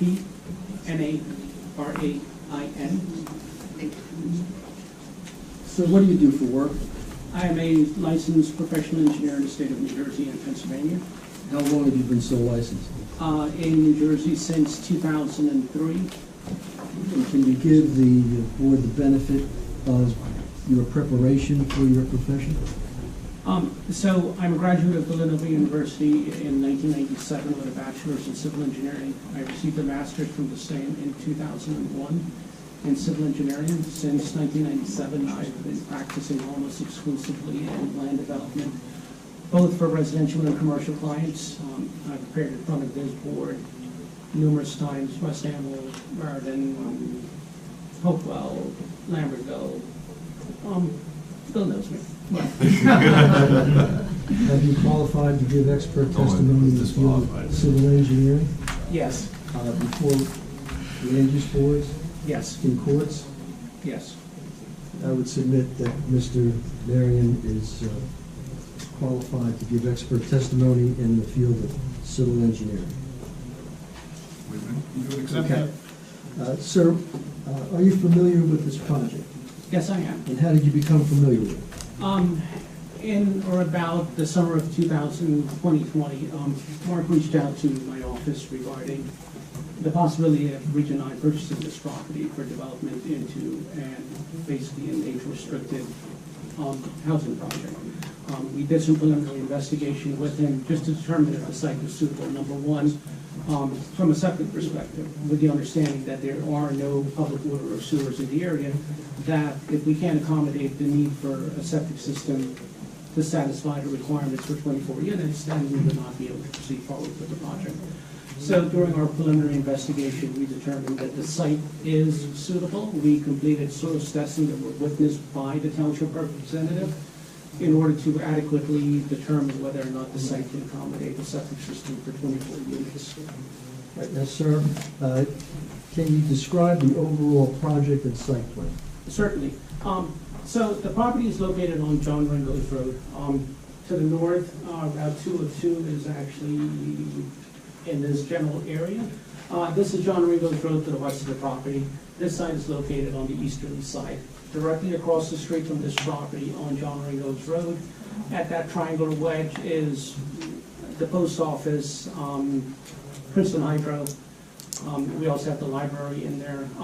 That building, my office did the development on that property probably, I think in about 1999, thereabouts is when that was approved by township. It should be noted that building is about 12,000 square feet is the footprint of this building. Just for a basis of comparison with what the applicant is proposing, our building is only about 8,200 square feet, which includes the large porch that Mark made reference to earlier. Right, sir, the overall property, can you describe the physical nature of the property, the wetlands, and the shape and size? Certainly. So the property is about 6.9 acres. And a good portion of this property is actually restricted by floodplains, wetlands, and wetlands transition area. What I've got mounted here is a plan, it's sheet number 4 out of the site plan set that the board has. And what you can see is, towards the front of the property, about 26 feet or so is the existing house that Mark was discussing earlier. That's located along John Ringgold Road.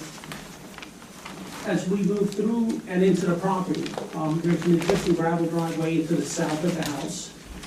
That gravel driveway extends towards the back of the property into what is a small, relatively modest lawn area that's vegetated behind the house. That's where the existing septic system for the house is. And the remainder of the property, as you move towards the east or towards the back of the property, that area is almost entirely wooded. There are various trees within that area, different sizes, within that portion of the property. Towards the back of the property, and actually along that rear property line, is a tributary of the Back Brook. The property line actually runs along the channel itself. And directly adjacent to the stream, there are areas, small areas of wetlands that actually extends and runs along the stream itself. The wetland has been classified by NJDEP as an exceptional resource value wetland, meaning that the transition area required is 150 feet from the edge of the wetland. So what this plan shows is that this heavier line, that's the actual FEMA floodplain that's been determined by the federal government for this tributary. The area that's shown in this smaller dotted area, for those of you who cannot see, this dotted area, that's the wetland that's on the property. And then this honeycomb hatching, that's the actual transition area that's required directly adjacent to the wetland. The applicant's proposal, we have done everything that we can to minimize disturbance of any of the environmental features on the property. The building has been proposed west of the transition area so that there's no encroachment required into the wetland or the transition area to build the building. The only disturbance that's actually required as a part of this project within the wetland transition area will be for the stormwater discharge. The detention basin, as a part of this project that's required, will discharge into the transition area. And the applicant has limited the amount of discharge or extent of the disturbance into the transition area to minimize any adverse environmental impact that we would potentially have to the wetland or the transition area. Right, sir, this development is for 24 units. Is this site suitable for that type of development? Yes. And why is that? So what I have here, this is a plan that my office created. It's not within the plan set. It's basically a colorized version of the site plan. We should mark that. Yeah, then. we should call that, what is it? Mark that A3.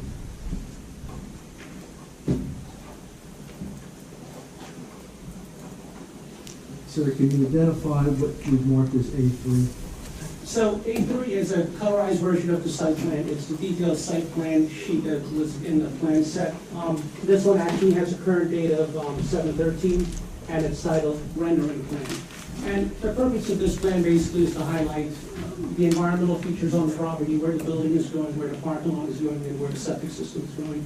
In addition to that, I'm showing where the detention basin is going to be constructed. Those are all, in essence, the features that are required to build this project. And what the board can see is that this green area towards the back of the property, this green area here, that's all of the wetland transition area.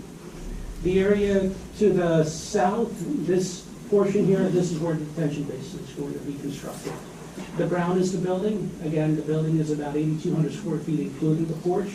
The gray area here, this is the parking lot. The applicant is proposing 36 parking spaces. And then the yellow area, this is where we're proposing the septic system. So the applicant is proposing 24 one-bedroom units. And in accordance with RSIS, it requires 43 parking spaces. Our proposal, in consultation with Mark, in determining how much parking we should provide, with the understanding that this is going to be a 55 and older, and not necessarily the older adults, that we felt that 36 parking spaces would be more than adequate in order to serve this proposed development. It provides at least one parking space for each unit, plus an additional 14 parking spaces for visitors or other people that may come to the property. We are in receipt of the review letters from both the board engineer and your planner with notations that we are required to provide electrical parking or electrical charging station parking spaces, and the applicant is in agreement with that. We will provide 4 parking spaces. I believe it's 6 that's actually required, 15% of the required parking spaces. The applicant will provide whatever the required number of parking and charging spaces are. We are going to provide that. However, one of the advantages of providing those electrical charging spaces is that there's a credit that's given of up to 10% of what's required. So that actually provides a credit of, or reduces the parking demand on this property from 43 to 39, because the applicant will get a credit for 4 parking spaces by providing those parking spaces where charging stations are available. That, in essence, means that the applicant, instead of providing 39 parking spaces, the applicant is providing 36. So we are here seeking a variance for 30 parking spaces. There was an issue raised by the engineer or the planner regarding the size of the slips. Can you address the size of the parking spaces themselves and how it complies or doesn't comply with the local ordinance? So the site plan has been designed in accordance with RSIS, which requires parking spaces to be 9 feet by 18 feet wide. 9 feet wide, 18 feet deep. So the applicant is in compliance with RSIS. The local ordinance requires slightly larger parking spaces. I believe it's 10 by 20 that's required by the ordinance. But this application is subject to RSIS requirements in terms of the minimum mile width, the parking space dimension, and the parking requirements. The applicant is in full compliance with all of those dimensional requirements. Now, with regard to, there was some discussion by the township, or the board engineer regarding the, I think, the drainage facility. Could you describe the drainage for the property and your proposed plan for drainage? So what we're proposing as a part of this development is to construct one detention basin or a bioretention basin. This property, under the current conditions, where this existing home is, that front portion of the property actually drains out to John Ringo Road. And the remainder of the property flows towards the back into that tributary that's within the wetland area. The site plan design actually maintains that drainage pattern. As a part of our design, a small portion of the driveway will actually drain out to John Ringo's Road. And the drainage analysis that my office prepared and provided indicates that the flow out to the road is less than, the developed conditions flow out to the roadway is going to be less than what's occurring currently. The remainder of the property will flow towards the back. The drainage system that we're proposing to construct on this property includes a couple of inlets within the parking area, piping to connect the inlets into the detention basin, and then there's going to be an outfall from the detention basin into the wetland transition area. This basin has been designed both to provide groundwater recharge and water quality treatments in accordance with the requirements of RSIS.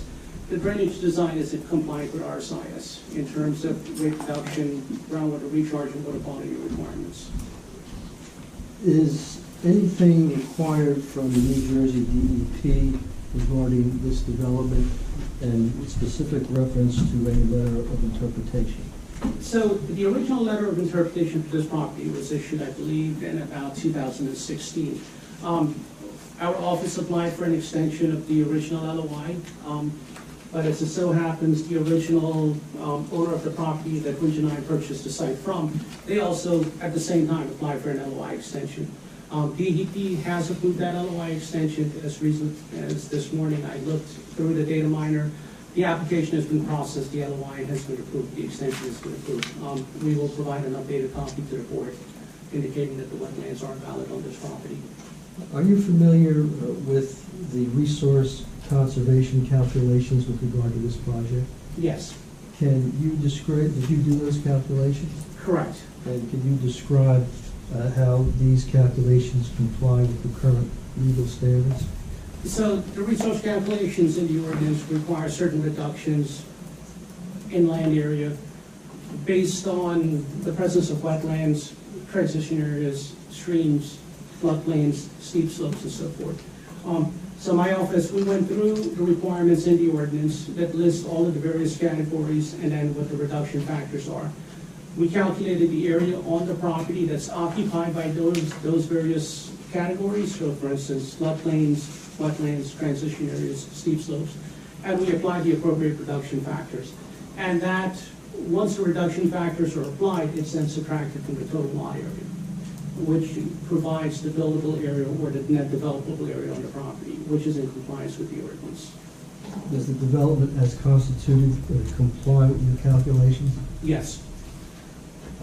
What is the present status of any other approvals that you deem appropriate, such as approvals from the Huntington County Planning Board, Soil Conservation District, the Health Department, DNR Canal Commission, DEP, DOT, and anything else? So this application, we've made submissions to DNR Canal. DNR Canal has issued a letter indicating basically we're outside of their jurisdiction because the property is more than a mile away. So we're not located in either zone C or B for the commission, so they have no jurisdiction. The applicant has submitted the project to Huntington County Planning Board. They have provided comments back to us. As a matter of fact, the sidewalk recommendation along the frontage along John Ringos Road came from the county, which the applicant has agreed to install. The county also required the various site triangles that are shown on this drawing to be provided, not only along our intersection, but also along the adjacent driveway or the firehouse. They also wanted us to provide a site easement in that area to accommodate the driveway for the firehouse. So that review has been completed. Application has been submitted to Huntington County Soil Conservation. We've got comments back from them that we need to address. We have not yet submitted to NJDEP for the general permit that's required, nor have we submitted to the county health department or the township for design of the septic system. Pending hopefully a favorable outcome with this meeting, the applicant will proceed forward with all of those various submissions.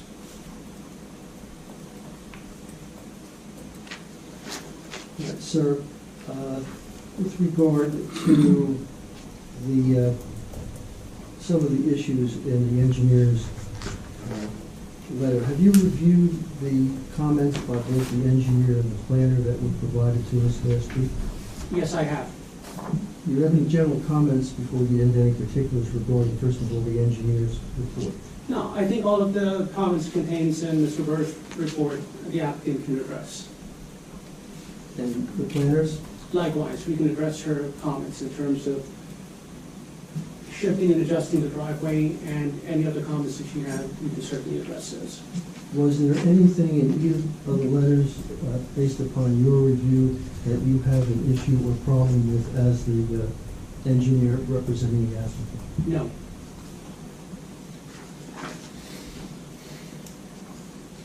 That's all I have, thank you. Bill? Thank you, Mr. Chairman.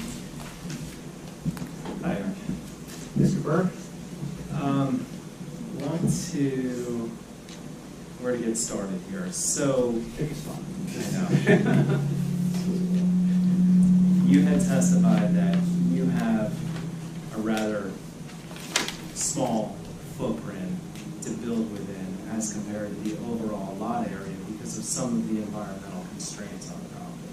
Correct. I think the tributary that you mentioned to the back road, and then the wetlands and the associated buffer.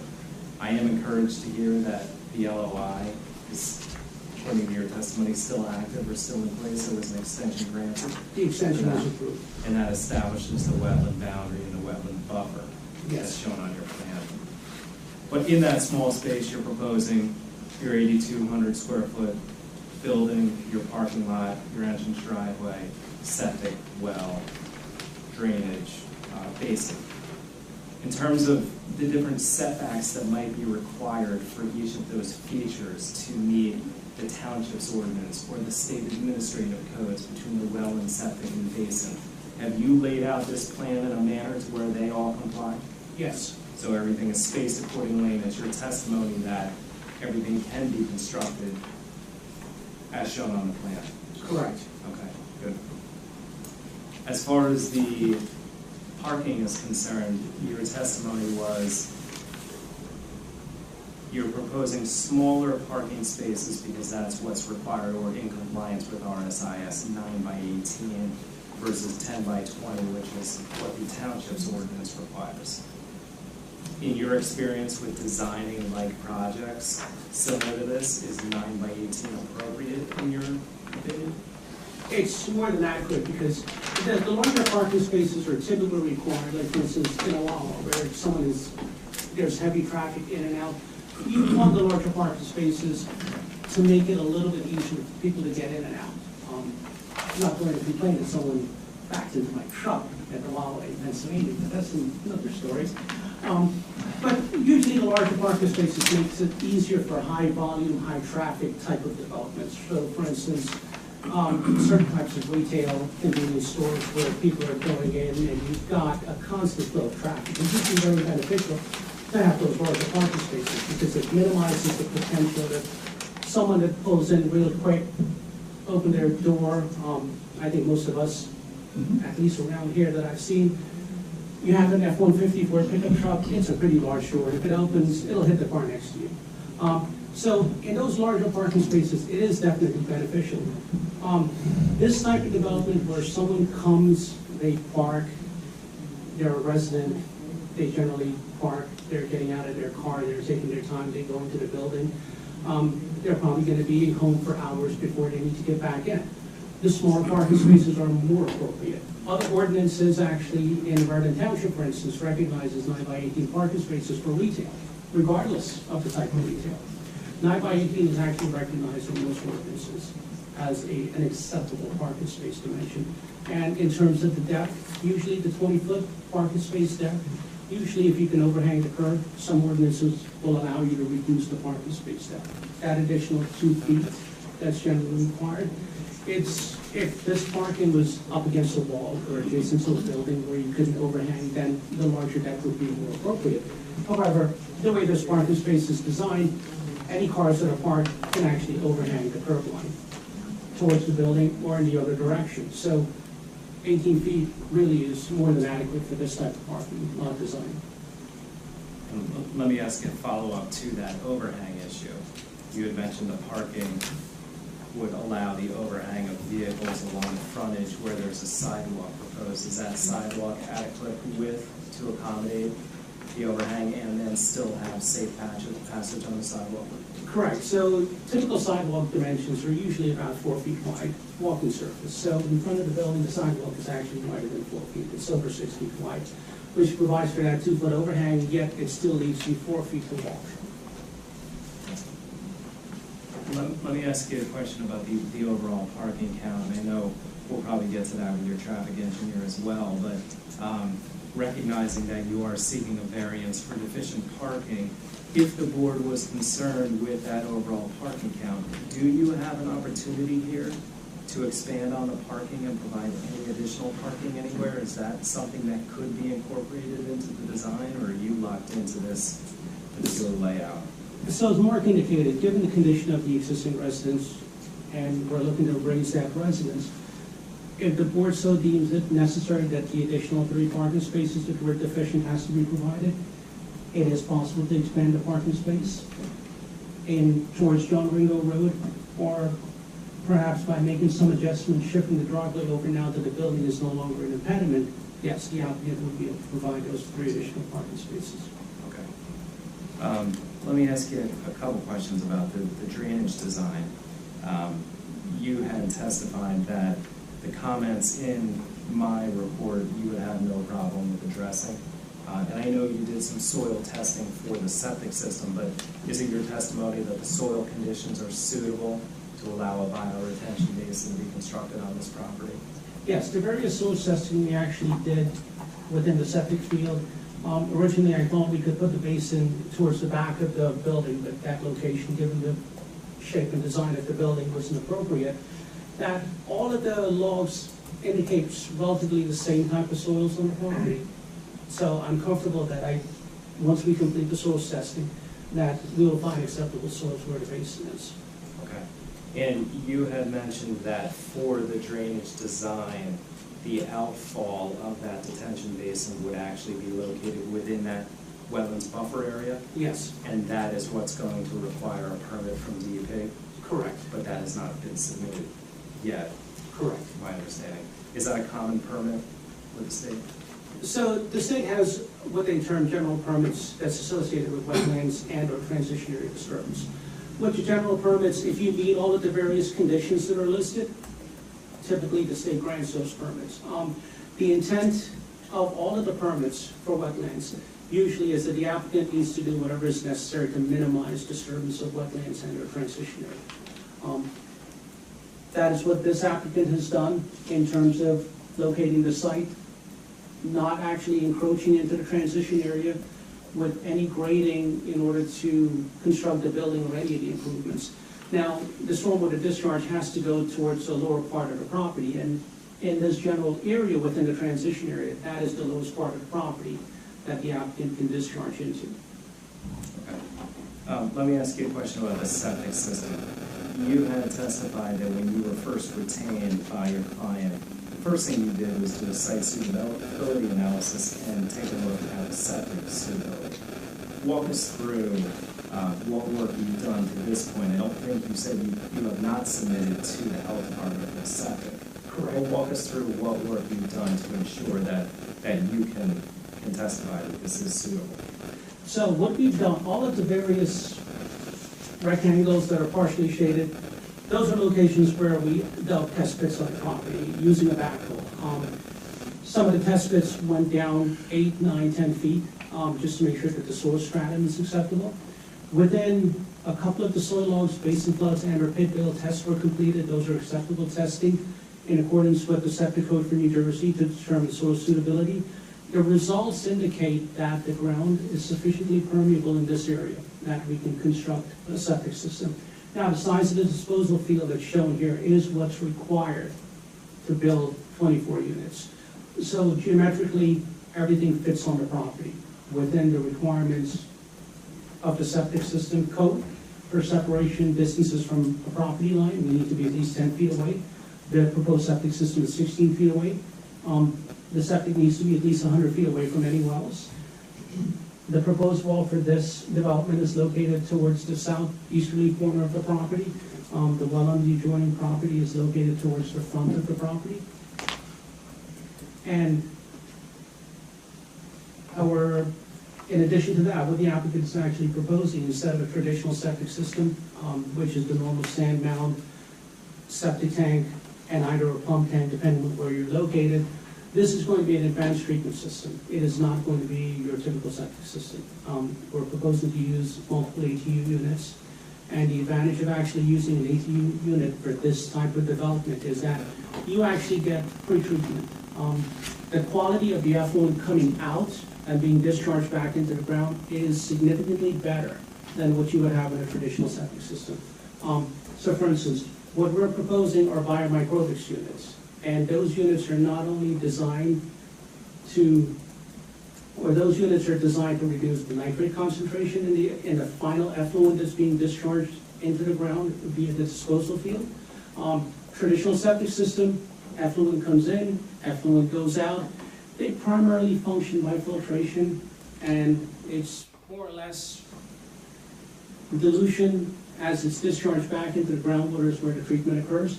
This type of septic system actually treats the effluent before it's discharged back into the groundwater. So there's a higher quality in the effluent that's being discharged into the ground than what you would have in a traditional septic system. Those are all some of the proposals that the applicant has made in order to ensure that the system will function. And number one, and number two, that it's not going to have a net negative effect within the existing aquifer. And is your testimony that the septic that will be designed will not have any negative impact on any adjacent wells, on the adjacent residential properties? Correct. We meet all of the separation distances. The field, regardless of what corner of the field is, it's at least 100 feet away from any of the on-site or adjacent wells.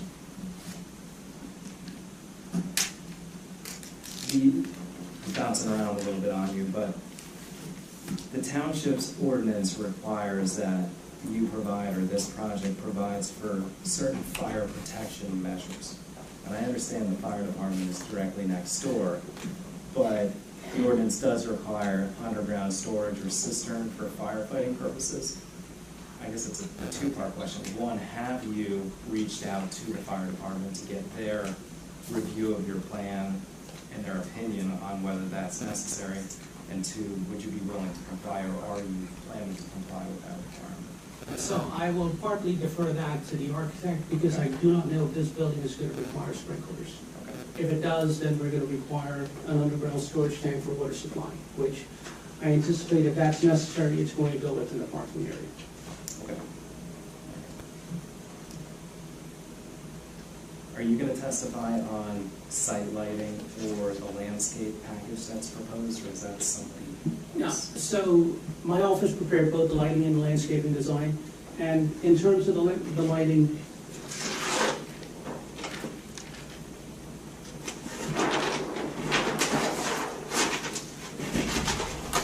this is the lighting plan, and this one is sheet number 13, and it's an exact copy of what's in the board set. What the applicants is proposing are more modern light fixtures. They're all full cutoff light fixtures, meaning that these are the light fixtures that when they're installed and we look at the lighting, that you do not see the light source. The light comes out of the fixtures and shine down. There's no lighting above the horizontal plane through the fixture. Those are full cutoff fixtures, and that's what the applicant is proposing. We're proposing two different pole heights. Along the perimeter of the parking lot, we've got a total of 5 light fixtures along the perimeter. Those fixtures are going to be 20 feet high. The ordinance requires a maximum of 25 feet. There will be 3 light fixtures adjacent to the front portion of the building. Those fixtures are going to be 15 feet high.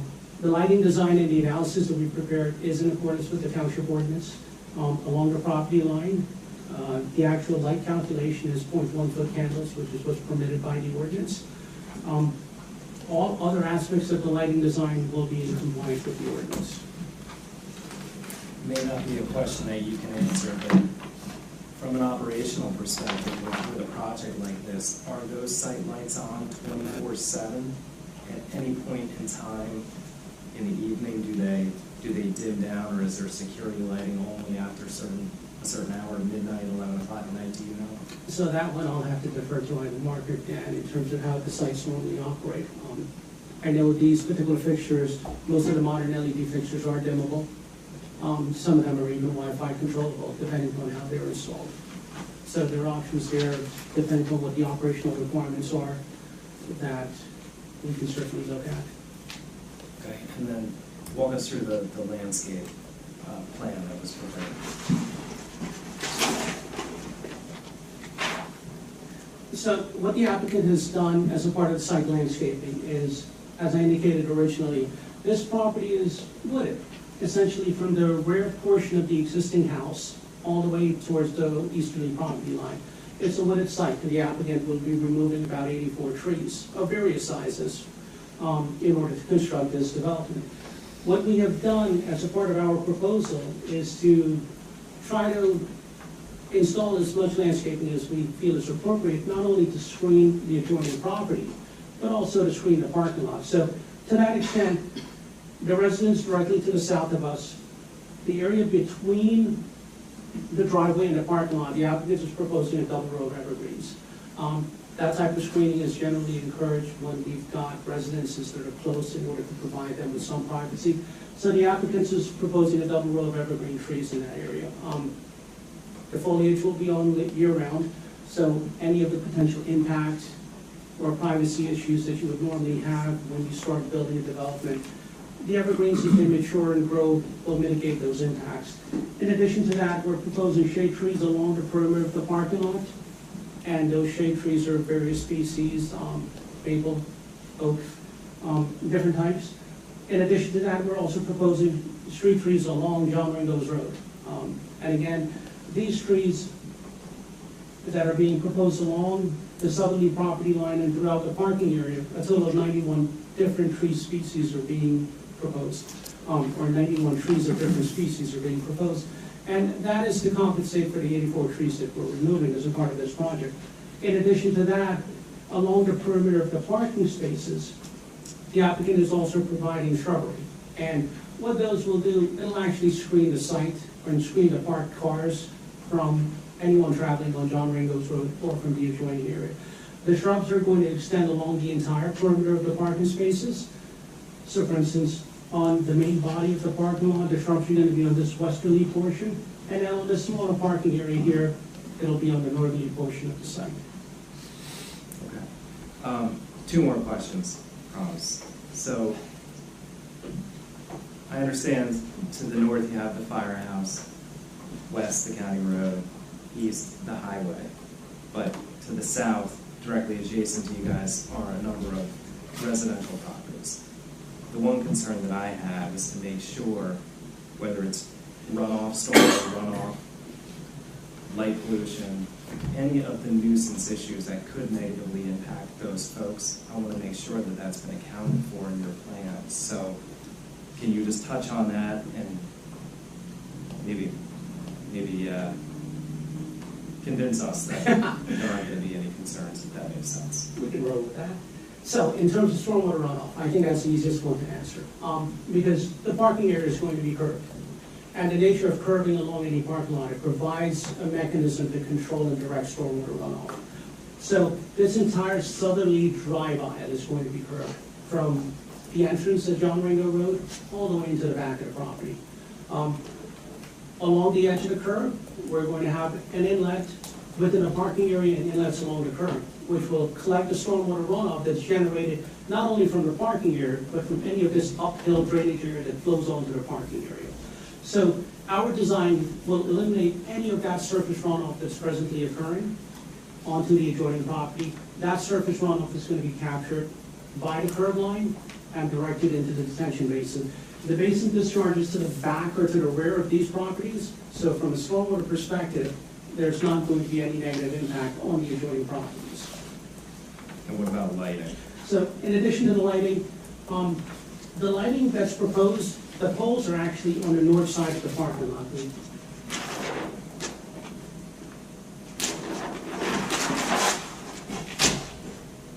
The poles are located on the northerly side of the parking lot, and that was primarily done in order to minimize any of the impacts on the adjoining property so that the light source is as far away from the residents as possible. So, again, the analysis of my office is prepared indicates that the lighting level along the property line is 0.1-foot candles. And that complies with the ordinance requirements? Yes. Okay. Last question. Earlier tonight, there was a discussion and an agreement on extending the on-site sidewalk from the building out to the county road. Based on your current layout, the landscaping, the lighting, do you have any concerns with being able to comply with that requirement or that request to install sidewalk through the site? No, because the anticipation is that we're going to extend the sidewalk in that northerly direction, which the landscapes will shift to the other side of the sidewalk. And likewise, that actually has a net beneficial effect in terms of the lighting, because it's going to shift the poles also in a northerly direction. So it'll move it even farther away from the properties, from the neighboring properties. Thank you. Thank you, Mr. Chairman. Good. Maurice, you're up. Good evening, Eric. Good evening. A couple of questions. Have you done a truck circulation exhibit for fire trucks and for refuse trucks? So we've checked it for trash trucks and the normal 40-foot box trucks, because that's the type of vehicle that we anticipate coming to the property when folks are moving in or out. So that circulation, the way the site has been laid out, they can turn into the property. If they're, regardless of whether it's refuse or loading and unloading, The anticipation is, depending on how the dumpsters are set up, if they're front-loaded or if they have to take them from the back, that the trucks can either pull into the parking area and back in, or they could pull straight into the loading zone and then back out and then drive back out of the property. So that circulation works. How about the snow storage and snow removal? Have you accounted for that in your design? Most of the time what I've seen when it snows, usually, depending on who the snowplow contractor is, everything generally just gets plowed in towards one side of the property. My anticipation with this is that when they plow it, it's going to either be pushed, because of where the landscaping along the perimeter of the parking is, it's probably going to be pushed towards where the detention basin is, because that area is somewhat open. And in that, down in this area, is even if the snow, if it's piled in that general location as it melts, there's a catch basin there that would actually allow the snow to get into the drainage system. But most of the time, from what I've seen, snow plowing, it's, depending on the amount of snow that it is, it's usually moved in areas that are not going to be used. So for instance, once the site is up and operating, if we don't have one car per unit, and it looks like perhaps, let's say for instance, this easterly or this westerly parking area is the one that's least used, most likely some of the snow might be pushed in that area. And again, even if the snow is pushed in that area and it melts, it gets onto the pavement, into the drainage system, into the detention basin. So I looked at the site, and I looked at the site distance, and I noticed that the driveway is kind of depressed. So if you are in the driveway looking to enter John Ringo Road, you have like a berm on your right and a berm on your left. If we need to flatten that area to comply with the site distance, would that be a problem? No, we can certainly work with your office to make sure that everything is safe and adequate. Thank you. That's all I have.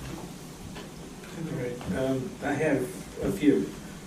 First, I think you might have made a minor misstatement about the parking spots. Okay. If I heard right, you said there's 24 units, 36 spots, and there'd be 14 extra, which actually would be 12. I think that's what you said, but we'd have to check the recording. The mental math is off. Yeah, that happens. I haven't had dinner yet. Brain cramp. Okay. You had talked about the perk test and everything else, that's fine. How high is the septic mound for the disposal field planned to be?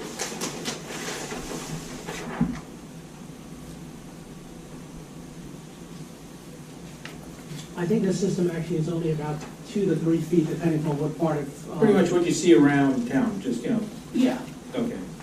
I wasn't sure because I don't know about this biomicrobe system, what that requires. So that actually gives you a credit for the height of the mound. Okay. And again, not to veer too far off topic, but a traditional septic system really doesn't do anything to treat the effluent. It collects it, it puts it back into the ground. The actual treatment occurs by dilution as it goes into the groundwater.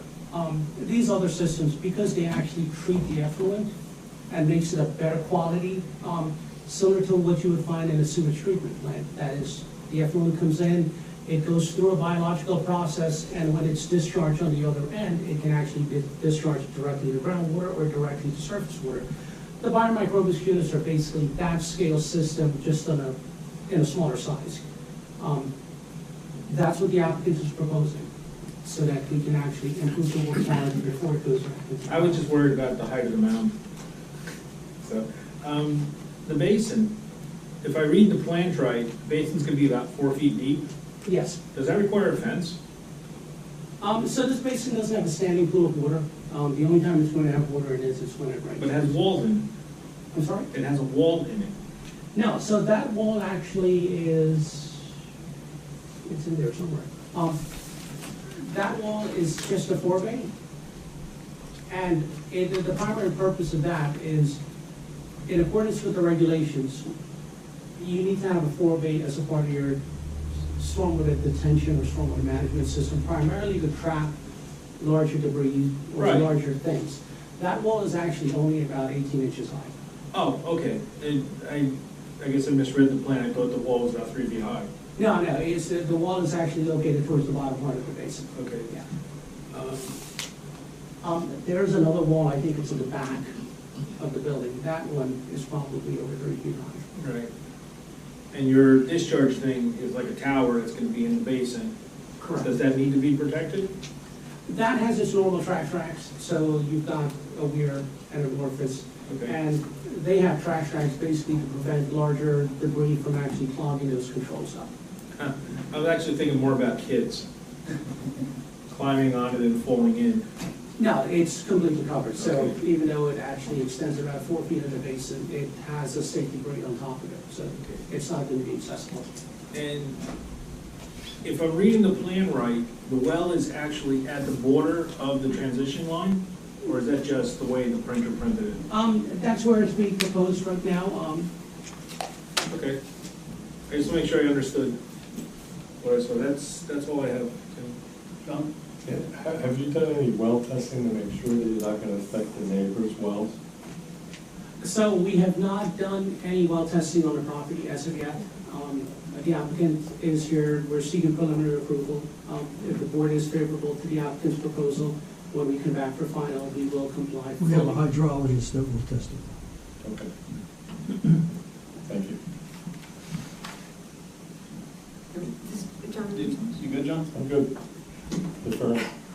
Can you just, I'm not, can you just describe for me what the stormwater basin, like what it looks like? Like, is it cement on the bottom, or? No, so it's basically, for lack of a better term, a hole in the ground. And the water comes into it, and there's a outlet control structure. Basically, picture a garden hose into, let's say, a bucket, and you have a 3/4 inch garden hose, and then you have, let's say, a 1/4 inch hole in the bucket. The water is coming in at a certain rate, but it's also going out, but not at the same rate. The basin, that hole provides a certain storage volume, and we calculate that volume based on the regulations.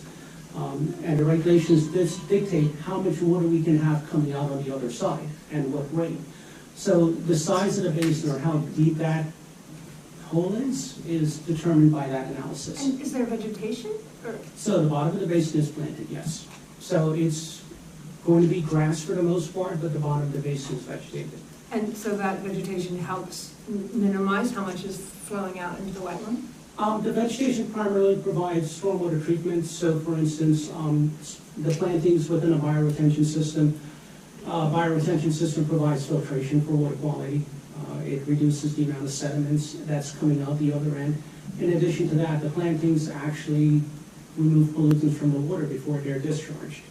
And so all of that is something that NJDEP they'll have to look at that, right? Correct. This project is going to be under their jurisdiction because the permit that's required will force the state, as a part of our application, to review everything.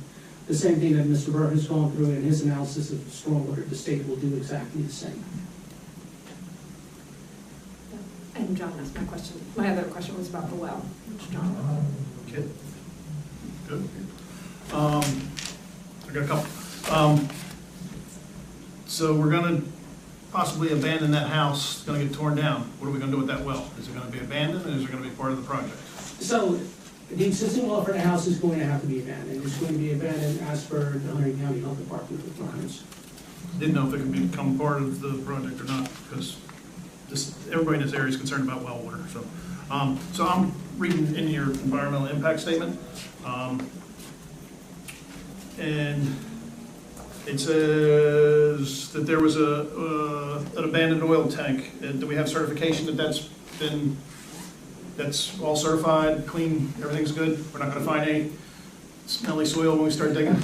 It was actually, when they took it out, it was like it was just put in. Yeah. Okay.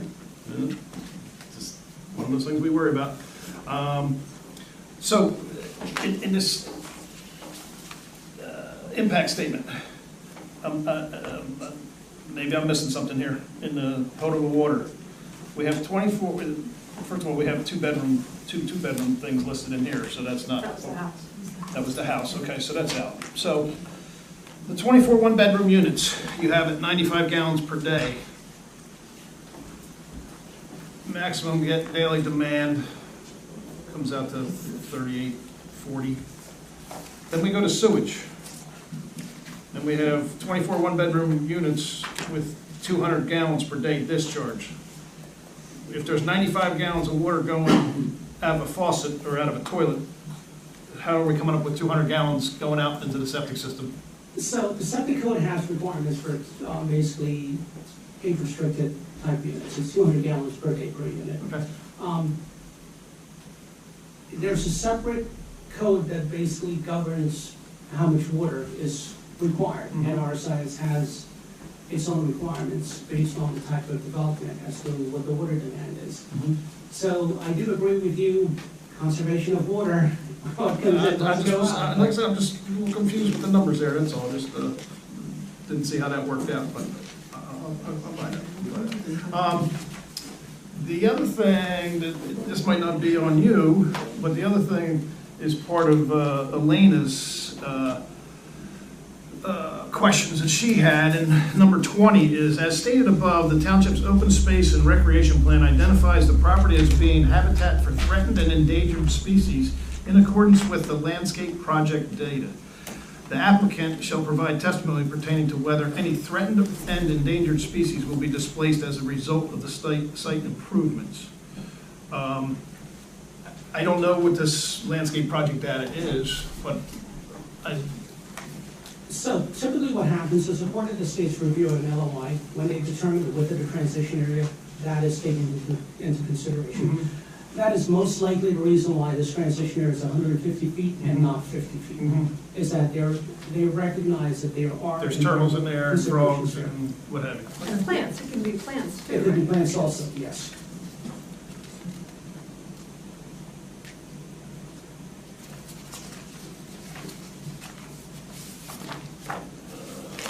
I'm sorry for the delay.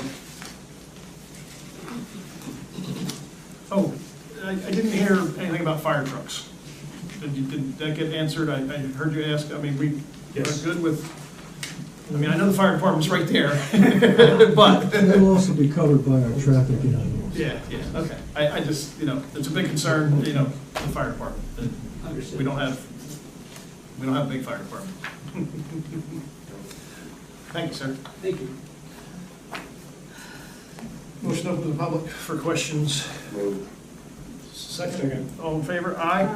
Open to the public for questions for Mr. Rupanera? Rain? Sorry about that. Yeah, don't worry about it. You'll get it. Francis Gadley, 123. Yep, Wardsville Road. Mind if I approach your diagram? By all means. It's easier, I can bring it over to you. No, it's all right. Once I'm up and moving, I'll either hit you, the bucket, or the wall. Since one of the big concerns for the whole village of Ringo's, and I know your traffic expert will get into it, but I'm limiting in terms of just the parts that you've discussed. With the old purple house going away, we have problems with the intersection with John Ringo Road, Wardsville Road up here, 179, Boss Road, and what comes down from like the train station. So Ringo's for a driver, whether they're over 55 or under 55, is a little bit of a free-for-all.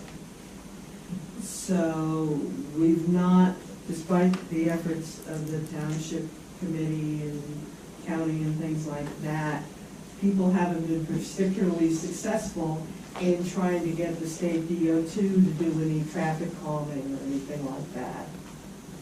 Since your property is adjacent to the fire company, which is across the street from the Point and the library and 179, and then where it comes down by Mom's, have you considered, or could you consider, since you are adjacent to what's already developed as with the fire company, that your egress could go along this northern edge? You might have to shift your potty field a little bit south to where traffic came out by the fire company and then collectively, yourselves, ourselves, everyone, could create an argument for a light or some kind of an intersection for this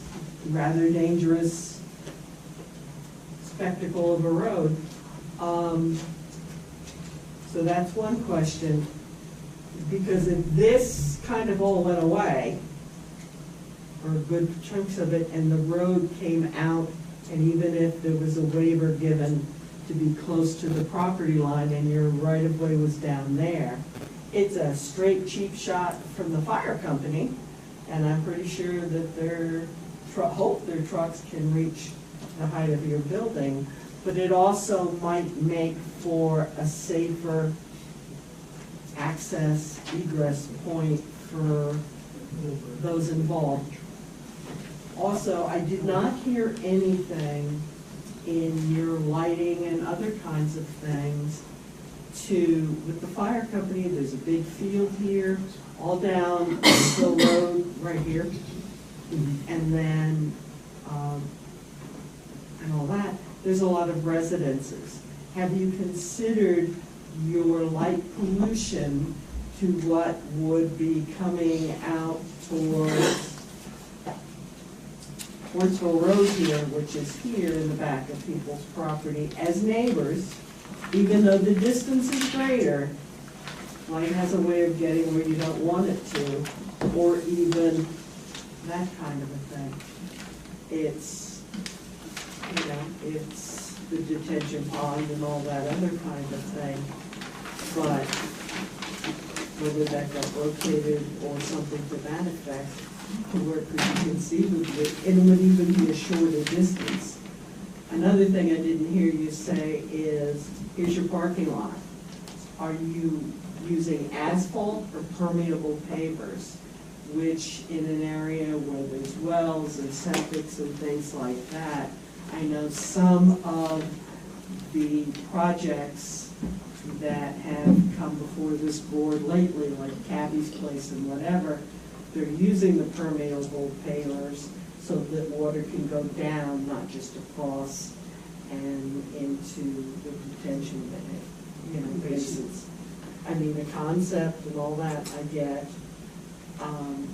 but since this is preliminary and you haven't gotten to all of that kind of thing, if you could give some thought to going north, which is further away from the people with this, who got, had the mannequin head hanging from the ceiling, but the fire company is not gonna care about if there's a little bit more light.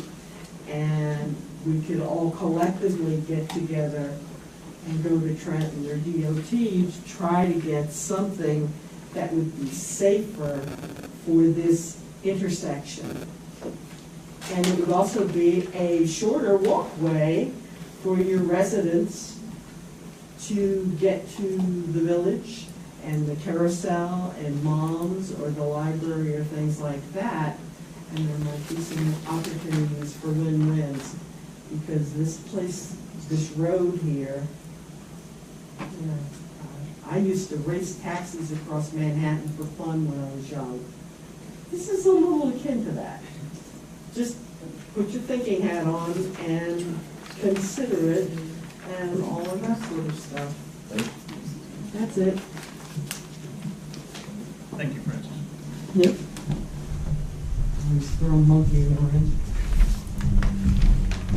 Anyone else from the public? Lady over there.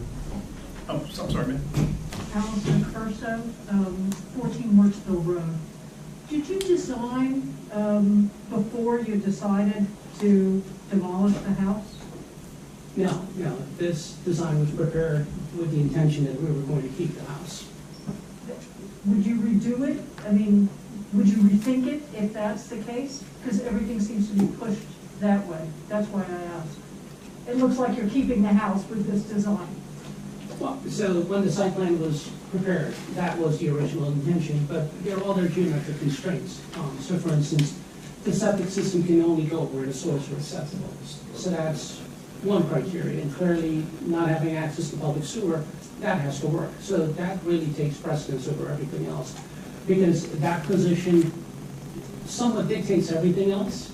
And additionally, we've got constraints where the neighboring wells are, not only from the properties to the south, but from the firehouse. So those all, in essence, somewhat force where the septic system can be for a certain location. Then the house, or in our particular case, the building and the required parking all now has to fit around that.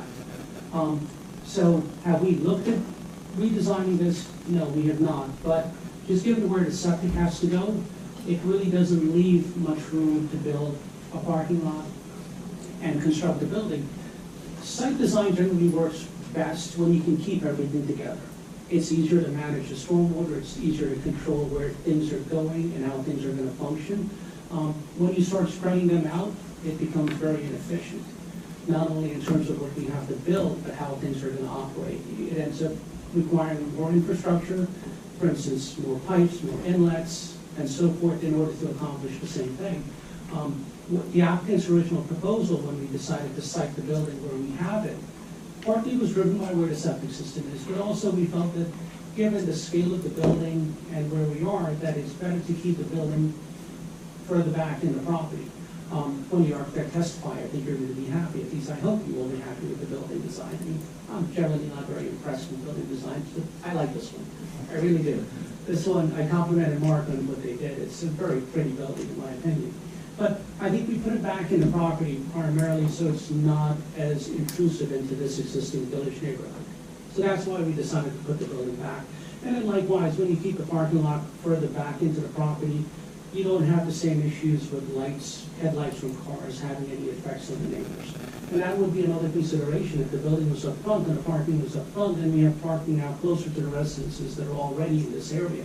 And when the lights turn on, we don't really have any control of that. So the further away we can keep that type of, or those particular uses away from the existing residential areas, I think the better the site functions.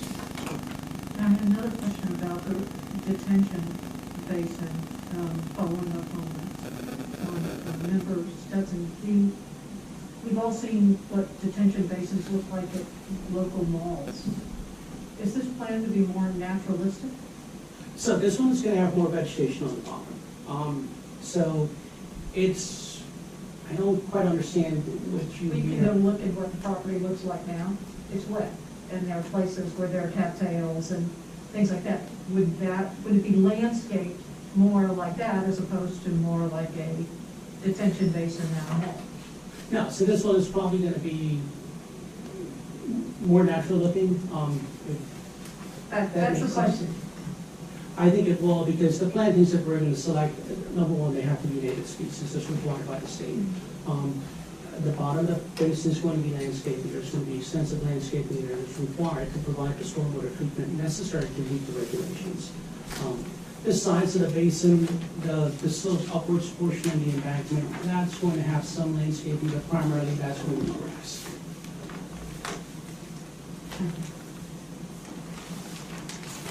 It's not going to look like a skate park, right? I think that's what she's asking. No, You've seen the cement ones that look like a skate park. This one will not be cement. Riprap? Limited riprap, but I don't think you can really do much on riprap other than trip. Yeah. I have a chicken and the egg kind of a thing. You designed this outline based on the original plan that you were keeping the purple house and the constraints with the wetlands and things like that. The black dots that are in the yellow area, okay, that's where you checked for the septic index. Now, did you dig those holes in the area that you thought you would prefer?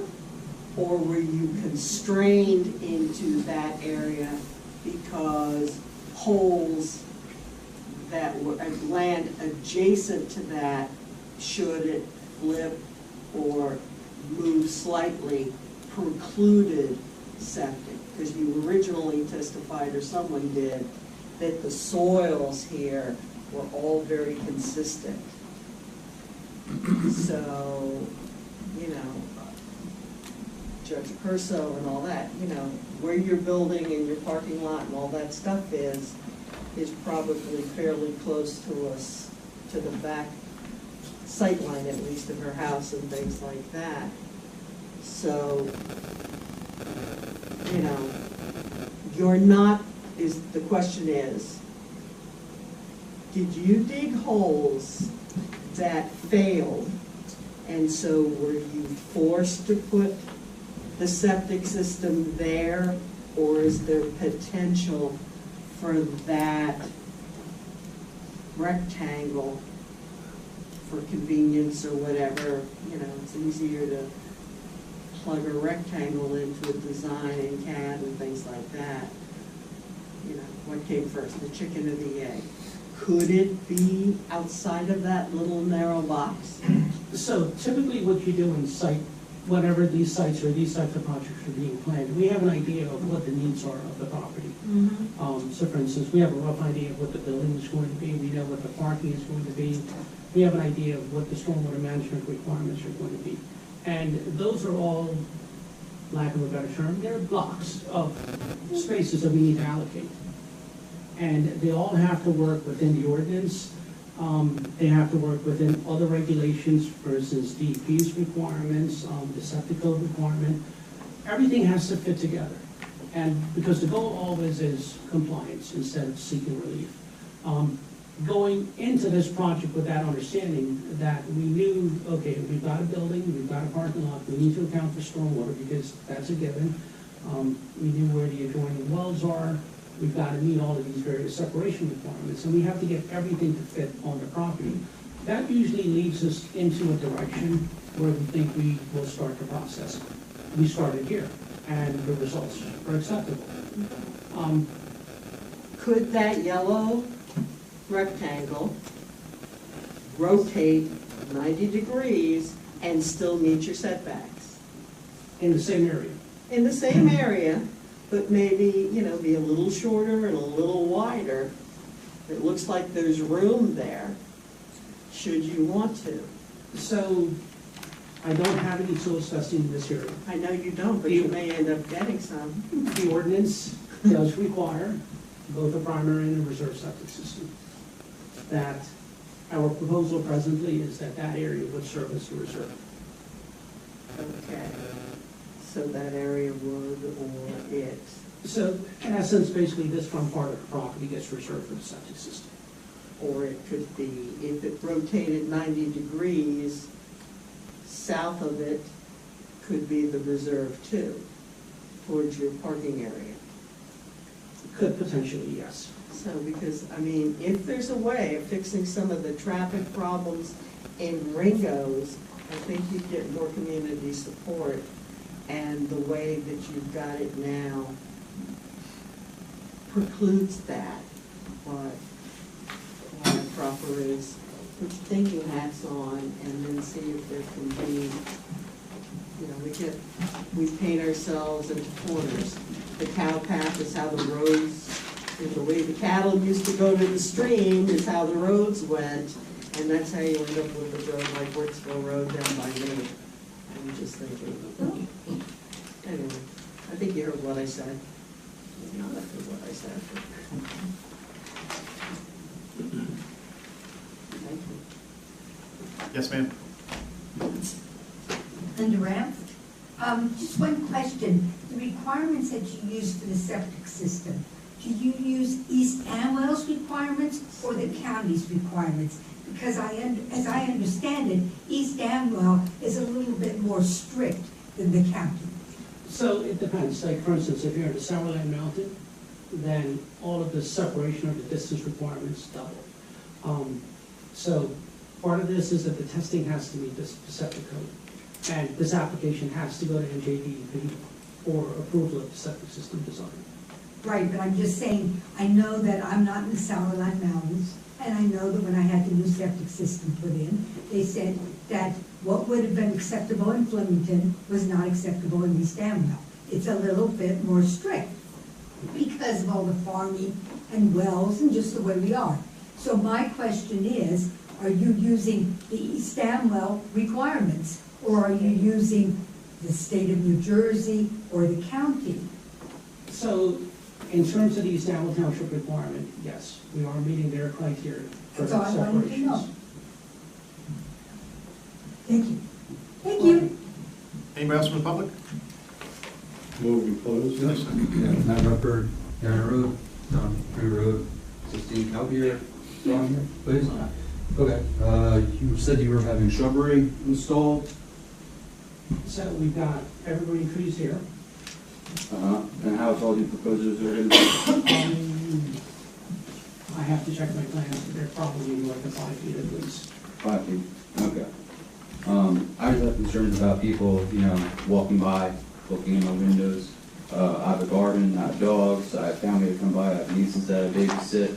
I have my own bike, it's my own little piece of heaven here. Been here for 10 years. I'm just trying to figure out how much that's gonna impact me. Okay, and he basically says you have a curb here, so water runoff's not gonna put my basement any worse than it does right now, right? Correct. Okay, because the water table, for some reason, likes to just come up through my floor already, so it's not the greatest. As per maybe a suggestion to help you guys out with your traffic, I could attest that, speed limit's 30, you could come down to the 45, 50. I see it every day. You want to clear your traffic guide, maybe put some speed hump right before the library driveway. If you can get that proposed, that would help out a lot, that would stop a lot of accidents, give your residents the ability to get in and out safely. Other than that, your catch basin, the one that's going to be right behind my property, the representation of what you want it to be, how different in grade is it from current grade?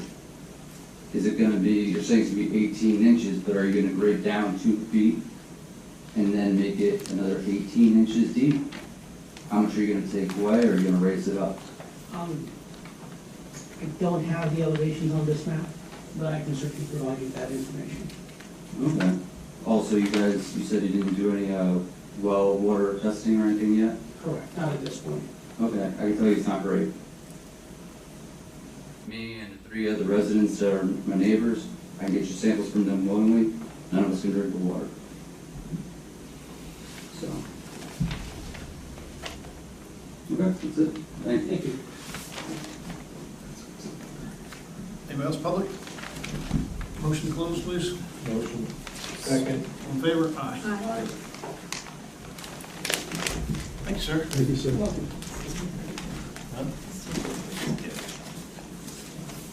We, sir, are gonna have, what, next, Another witness? no, we have a 10:30 cutoff for new testimonies.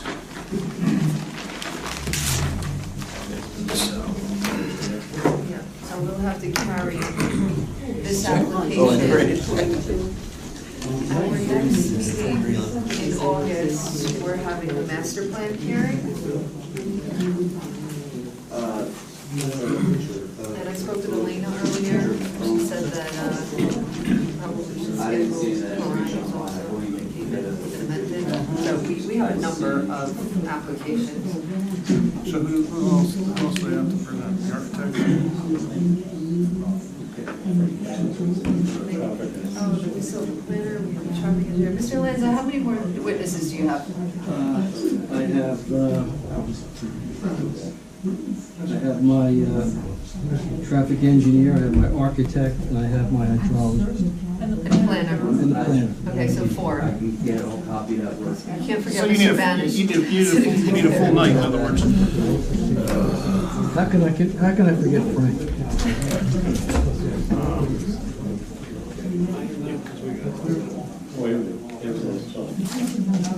Yeah. No, we have a master plan hearing in August, and we're probably gonna look for eyes on, because that should be short. So this one, we'll be in September, so that would be the 14th, right? What difference in current? September 14th? Our next meeting is already packed. We have the master. We're just discussing, sorry. Yeah, we're trying to figure out. Because you have almost another full night. I mean, Yes. you know, with 4 more testimonies to go here.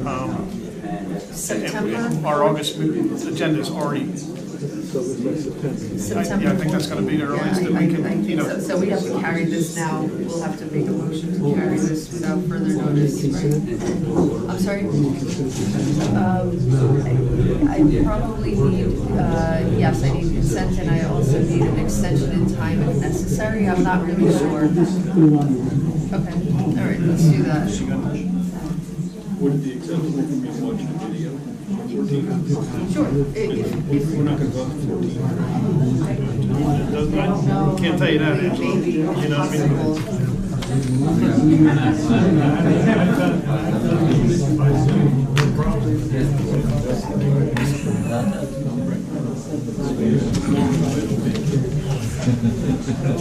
Probably will, only because, the reason is there are so many people around. They have to watch the video. They all have to watch the video. They already agreed to do that.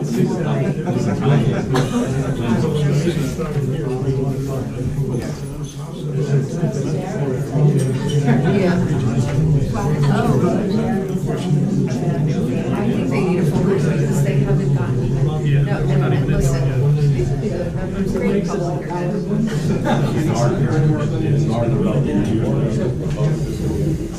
exactly right.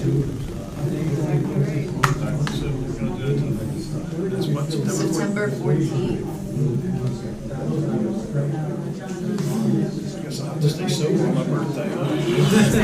No, 13th is. Behave myself. Okay,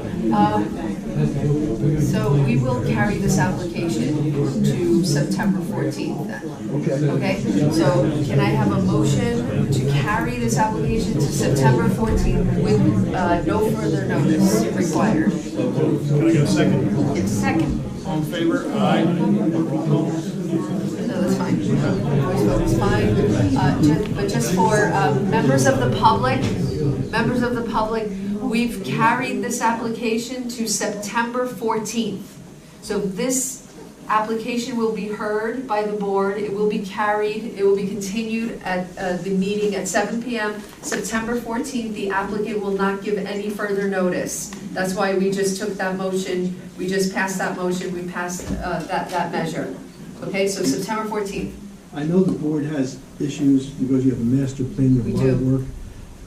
My planner is going to be in Spain in September. There's no way we can fit him in August? Given that they have 4 witnesses, why not consider having a special meeting? That way you can devote the time to this without having to devote it to other things, because with the additional witnesses plus all the discussion, you're going to eat through another meeting. That's why we just pushed to the 14th because we don't have any. Considering September, because we have a number of other applications that have to be scheduled as well, and we have time constraints on that. So, good idea. So that's an idea for the board to consider, to schedule a special meeting. Unfortunately, if we schedule a special meeting after this meeting, you'll have to renotice. Oh, if we have to do it, we have to do it. It's just a scheduling issue. But we can work that out. Well, we have a number of applications that we have to schedule, but because they came in later, our time No, I'm saying in constraints. favor of a special meeting, because I think we're just gonna get further. Oh, no, absolutely. Yeah, no, I I agree. know, is it possible for him to testify by Zoom? I'm sorry? Can his testimony be taken virtually? Well, Last time I was in Spain, I participated in meetings here by Zoom. Yes, because we had Zoom at the time. There was a Zoom option, and we noticed with Zoom. I don't know that we can do that now. I have no idea. Yeah, that, we have a little problem doing that at this point. We don't have a board secretary. It's very difficult for us. to schedule something with a Zoom option. Unfortunately, we can carry you till August, what do you think, for the limited purpose of having the planner testify? I know you start the meeting at 6:30. But you have to go last, exactly right. I'm being serious. He has to go last, so. Yes. We bring the planner, we start the meeting at 6:30. He's gotta go last. The planner's gotta go Yeah, he has to go last. last. Yeah. I mean, ideally, the planner goes last. You mean last after all the others? Yes, yes, yes. The planner should hear everything that everyone is concerned about. A special meeting maybe. So I think the only option would be to keep you on for September, but if the board can come to a consensus, because not every board member is here today, but if the board can come to a consensus about a special meeting date, then you'd have to renotice for that meeting date. So right now, it's September 14th, we'll be prepared to go. Yes. And Mr. Banish may have to come back after that if there's an issue. Otherwise, if we get a special meeting, we'll be noticed for that. Okay. All right, very Okay? good. Otherwise, When is Mr. Banish going to Spain? What are the dates, so we know the block? I'll be back at the end of September, so. When are you leaving? Your October meeting, I'll make. When are you leaving? Probably the 25th or 26th of August. Okay, because that's our time frame. So we have to do it before the 25th. I see a lot of giving vacation this long. I don't think so. I don't know about that. He said he retired. I'm not. What's the vacation? It must be nice to be able to go away for that long. My daughter took my grandchildren that used to live in my house with me and moved to Spain for me. I'm sure he'll still be working. We're the ones who. How much lead time do we need on a notice? 10 days. Yeah, but we got issues with the newspapers. Yeah, but the problem with the newspaper is it does take a little bit longer to get that published. 10 days.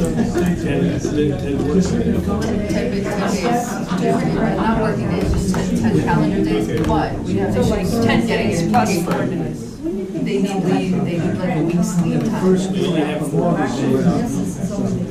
I'm sorry, sir. First week of August, I'm not available. Okay.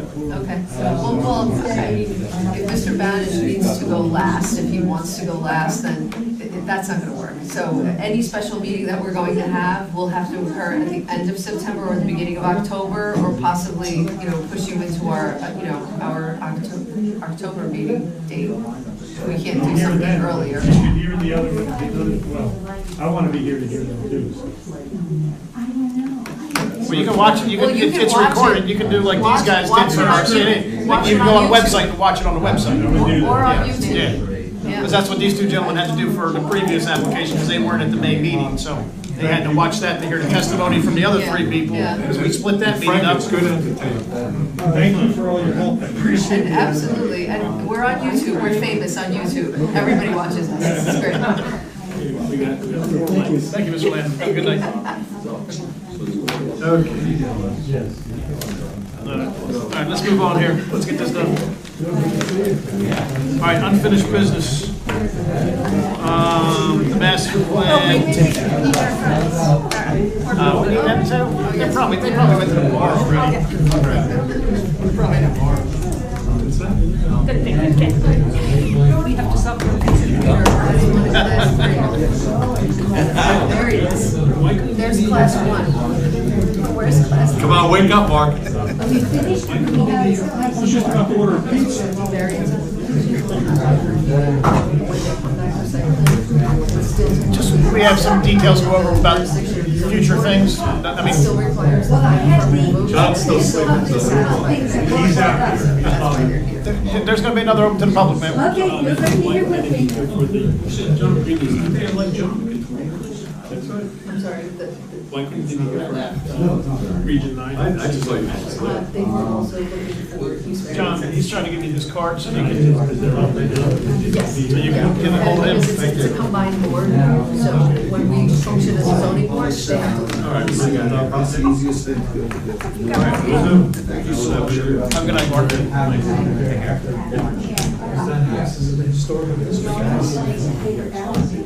All right, so unfinished business, master plan amendment hearing has been, that's going to be in our August 10th meeting. Master plan is going to be first on the agenda. the opposite side of the house. It's all noticed, right, Pam, right, already? Yes, it is noticed. Outreach, the members of the master plan subcommittee are currently reaching out to landowners to gauge their interest level in attending an outreach meeting for landowners who own but do not operate farms. If the subcommittee determines that there's enough interest among the landowners, then an outreach meeting for landowners will be scheduled. Items for discussion. Hell, Mr. Bird's still here. 12 Boss Road. What do we got, sir? So quick update, if you remember, I wasn't at the meeting, but I think it was back in March, this board approved the variance for a new single-family dwelling on 12 Boss Road. And that approval was conditioned, I think, upon 6 or 7 different items being taken care of. Yeah, windows and things. Yep. Exactly. So one condition was them submitting a grading and drainage plan to me for approval, revising their architectural plans of the new dwelling to show certain windows, paying their affordable housing fee, obtaining all their outside agency approvals, which would be planning board for the county, soil conservation district, the health department, the new septic well. So I've been attempting to work with the applicant to get her across the finish line, but in her defense, it's a lengthy process. There's a lot of steps, there's a lot of moving parts, and I think perhaps she underestimated the amount of effort that it would take to get to that point. So when she approached me back in May, I think maybe she was under the impression that she was ready to obtain her construction permits, but she hadn't, or maybe she didn't realize that she had all those conditions that she had to address. So I've had a number of conversations with her, emails, text messages with her and her professionals. I corresponded with them today. I think we're finally in a place now where the drainage plan, in my opinion, is as close as it's going to get. I just received revised architectural plans that look good. They've obtained, I think, 2 of their 3 outside agency approvals, and I have a receipt that the COA fee, half of the COA fee was paid, which is what's required. The one complicating factor that is still on my plate is there was a concerned resident next door that I had corresponded with over a month ago. He did some initial outreach to me. I explained to him that it was still at the infant stage of the project, but once I had revised plans, I would reach back out to him and discuss his concerns. He's concerned with runoff from the farm field behind this property. So I need to follow up with him. There's a few more items that the applicant needs to address, and then I think they're going to be ready to, case closed, to deal with the board here. They're finally going to be done, and basically what it means is I can then stamp the plans and say that they're in compliance with the variance approval that was granted by this board. And then the next step would be for the applicant to work with the construction department in West Amwell to obtain the construction permits to move into construction. So we're getting closer. It's been a little bit of back and forth, but I think we're finally in a pretty good place. I just have to I don't think she knew what she bought when she bought it sight unseen, so, you know what I mean? I think she underestimated the time. Yeah, you know, there's too much TV involved, you know, that HD, I run into it all the time on TV. How long to do a bathroom? A weekend? That's all it takes those guys to do a bathroom, a weekend. Well, I think it's mostly the permitting process. The permitting process. Taken longer than she anticipated, and I understand what she's saying. Yeah, and I think she was trying to take on some things on her own, and maybe it was because her engineer was very busy. I mean, I don't know, but it took a little bit longer. But we're close. We're close. Okay. Ball's in my court on the one issue. She still has to get 1 or 2 minor things taken care of, and then we'll be done. Great, thanks, Bill. We're Appreciate good. that. Thank you. Sure. Elena was supposed to give a re-examination report, but obviously Elena's not here. So we're on to oral reports. Mike Mill's not here. Marty Stetson is. Environmental Commission. We're basically going on, continuing the same projects we've been working on. The only new thing was last month we had someone from the Watershed Institute come and talk to us about stormwater management and some of the implications that has for us. So that was interesting. And Mark was there, so. Historic Preservation, John Zarunda. Well, I guess it's a new one, because I'm going to be inviting Mark for our Historical Preservation Committee meeting now. from here, because I did look online and I did look at the plans here. The house is in the historical district, as we know, and I want to make sure that it's not a historical house. And I'm going to invite him probably to I'm going to try to invite him to the next meeting, which is next week. Okay, And go over it. all right. Ag Advisory, Kit. We didn't have a June meeting next week. Oh, what, you guys were working or something? All right. Yeah, Couple not things bad. happened. Yeah, just a couple hundred acres of hay, a couple hundred acres of straw. Yeah, that's all. Making food for my horses. Does the temporary plan board secretary have anything? That's not me. I'm just a citizen. I give you the chair anyway. The chair. I don't have anything. Can I get a motion to open to the public, please? So moved. Second. All in favor? Aye. Aye. Open to the public. Yes, ma'am. I'm still here. Linda Reft. Minor thing, I went today to the West Amwell Construction because I had to do some permits. Lovely people, fantastic. I walked in, did my stuff, got it out, had a really good time. Just wanted to tell you, worked real well. That's what we like to hear. Can we have that in writing? Sure. She was very, very nice. I'm getting a whole home generator because I keep losing my electricity. I really would like it if we could get a microphone. I did go in and have my ears tested just the other day. I've only lost a minimal amount for a 76-year-old person, but it is a little bit. I could barely hear that. There one guy used to talk. be microphones that would sit on these tables. If there's anything, I would even, like They all ended donate up it, a up here, GoFundMe up page. I'll do what I can. That's what it is. It's that one guy. Yeah, that goes over there. Yeah, maybe. Yeah, you know what? I bet you in elections. It might be these two. Yeah. These are just for the recording. Yeah, that's what I'm Yes. saying. There's no PA system. Oh, okay, well, I'm just saying that I am having a little trouble hearing, and that's why I missed some of the things, and I may say the wrong thing. And the other thing is, we had, I love this stuff that, I try to read it, I only found out you had 52 pages of this stuff yesterday, and I've been trying to read it ever since. But some of the stuff that we send out, we ask questions of the people. I was wondering if there was any chance, I know when I put out projects, I had the people that are coming in answer them in writing. So, I put out, I have these questions, they would answer it in writing, and then, I'm not saying we can't discuss it, we can't talk about it, but at least you had their answer in writing, and then you could, skip over some things pretty fast. I don't know if that's something you've ever considered, but it would be nice. And I think that's all I have. Thank you very much, everybody, for sticking around for me. You're welcome. Francis. I got one eye that worked when I'm still here. Had lasers happen wherever. I can't see on my left eye. Is that a problem? No, it's expected. Francis Gavigan, 123 Wurtsville Road. Don't mean to come like a broken record, but as you drive through the county, you've probably seen lots of signs, farmland, not factories. And I want to put in a kick again, especially since you're pushing it off, to put an element in your master plan so that it's, we are a farming community and agriculture and all that stuff, but not for factory farms, whether it's, 2 million chickens on 3 acres, or things like high intensity, whether it's the greenhouses like with the Dutch name up there, yeah, all the way, well, up to Den Hollander. I was involved in 2005 when he bought a preserved property, and right in somebody's backyard, he dug it all out, took out the topsoil, and put wall-to-wall hoop houses and greenhouses, and then claimed, sorry, tough luck, right to farm.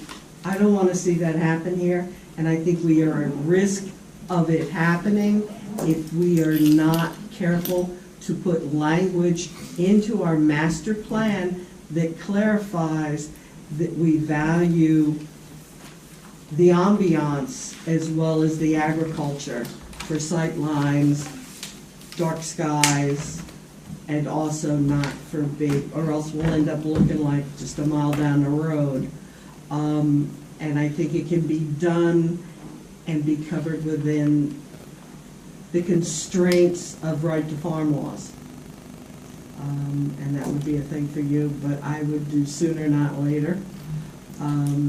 Because the That's our one next thing phase. that's noticing is that we seem to be an attractive nuisance in this area to where all of the pillaging that has occurred in Somerset and Mercer and New Brunswick is coming to Hunterdon County, whether it's the industrial pot farm, which we're not gonna get here, in the, on Reddington, but it could be right across the street on 31, Kingwood, there's one too.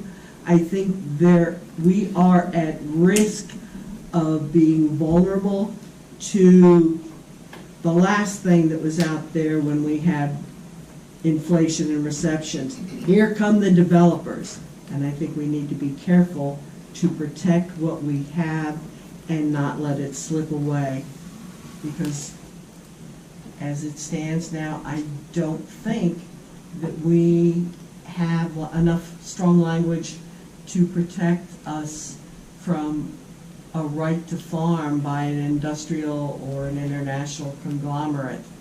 You know, I want to protect Kit, I want to protect Marnie and the others that do it, but I don't give a rodent's rump about some industrial complex wanting to diversify their money and monetize things in East Amwell. They can go to Raritan, it's already ruined.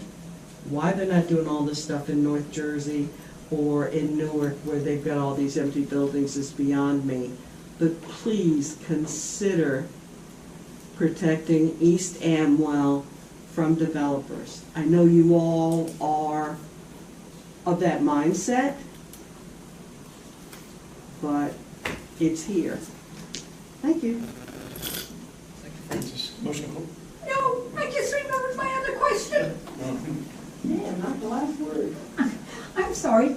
Do we care, like, you know, the gentleman, the people that we had here for the building on the Route 31 and Route 518, do we care at all if they might put in a building and not be able to rent it out and we just have another empty building?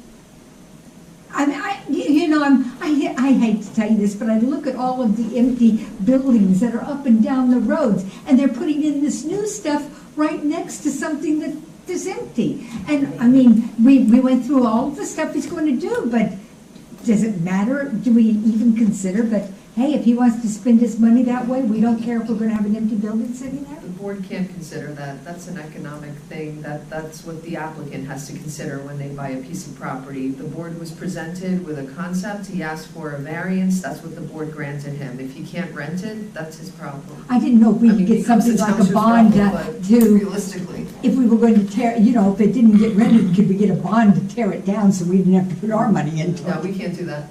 Sorry, I'm thinking outside the box.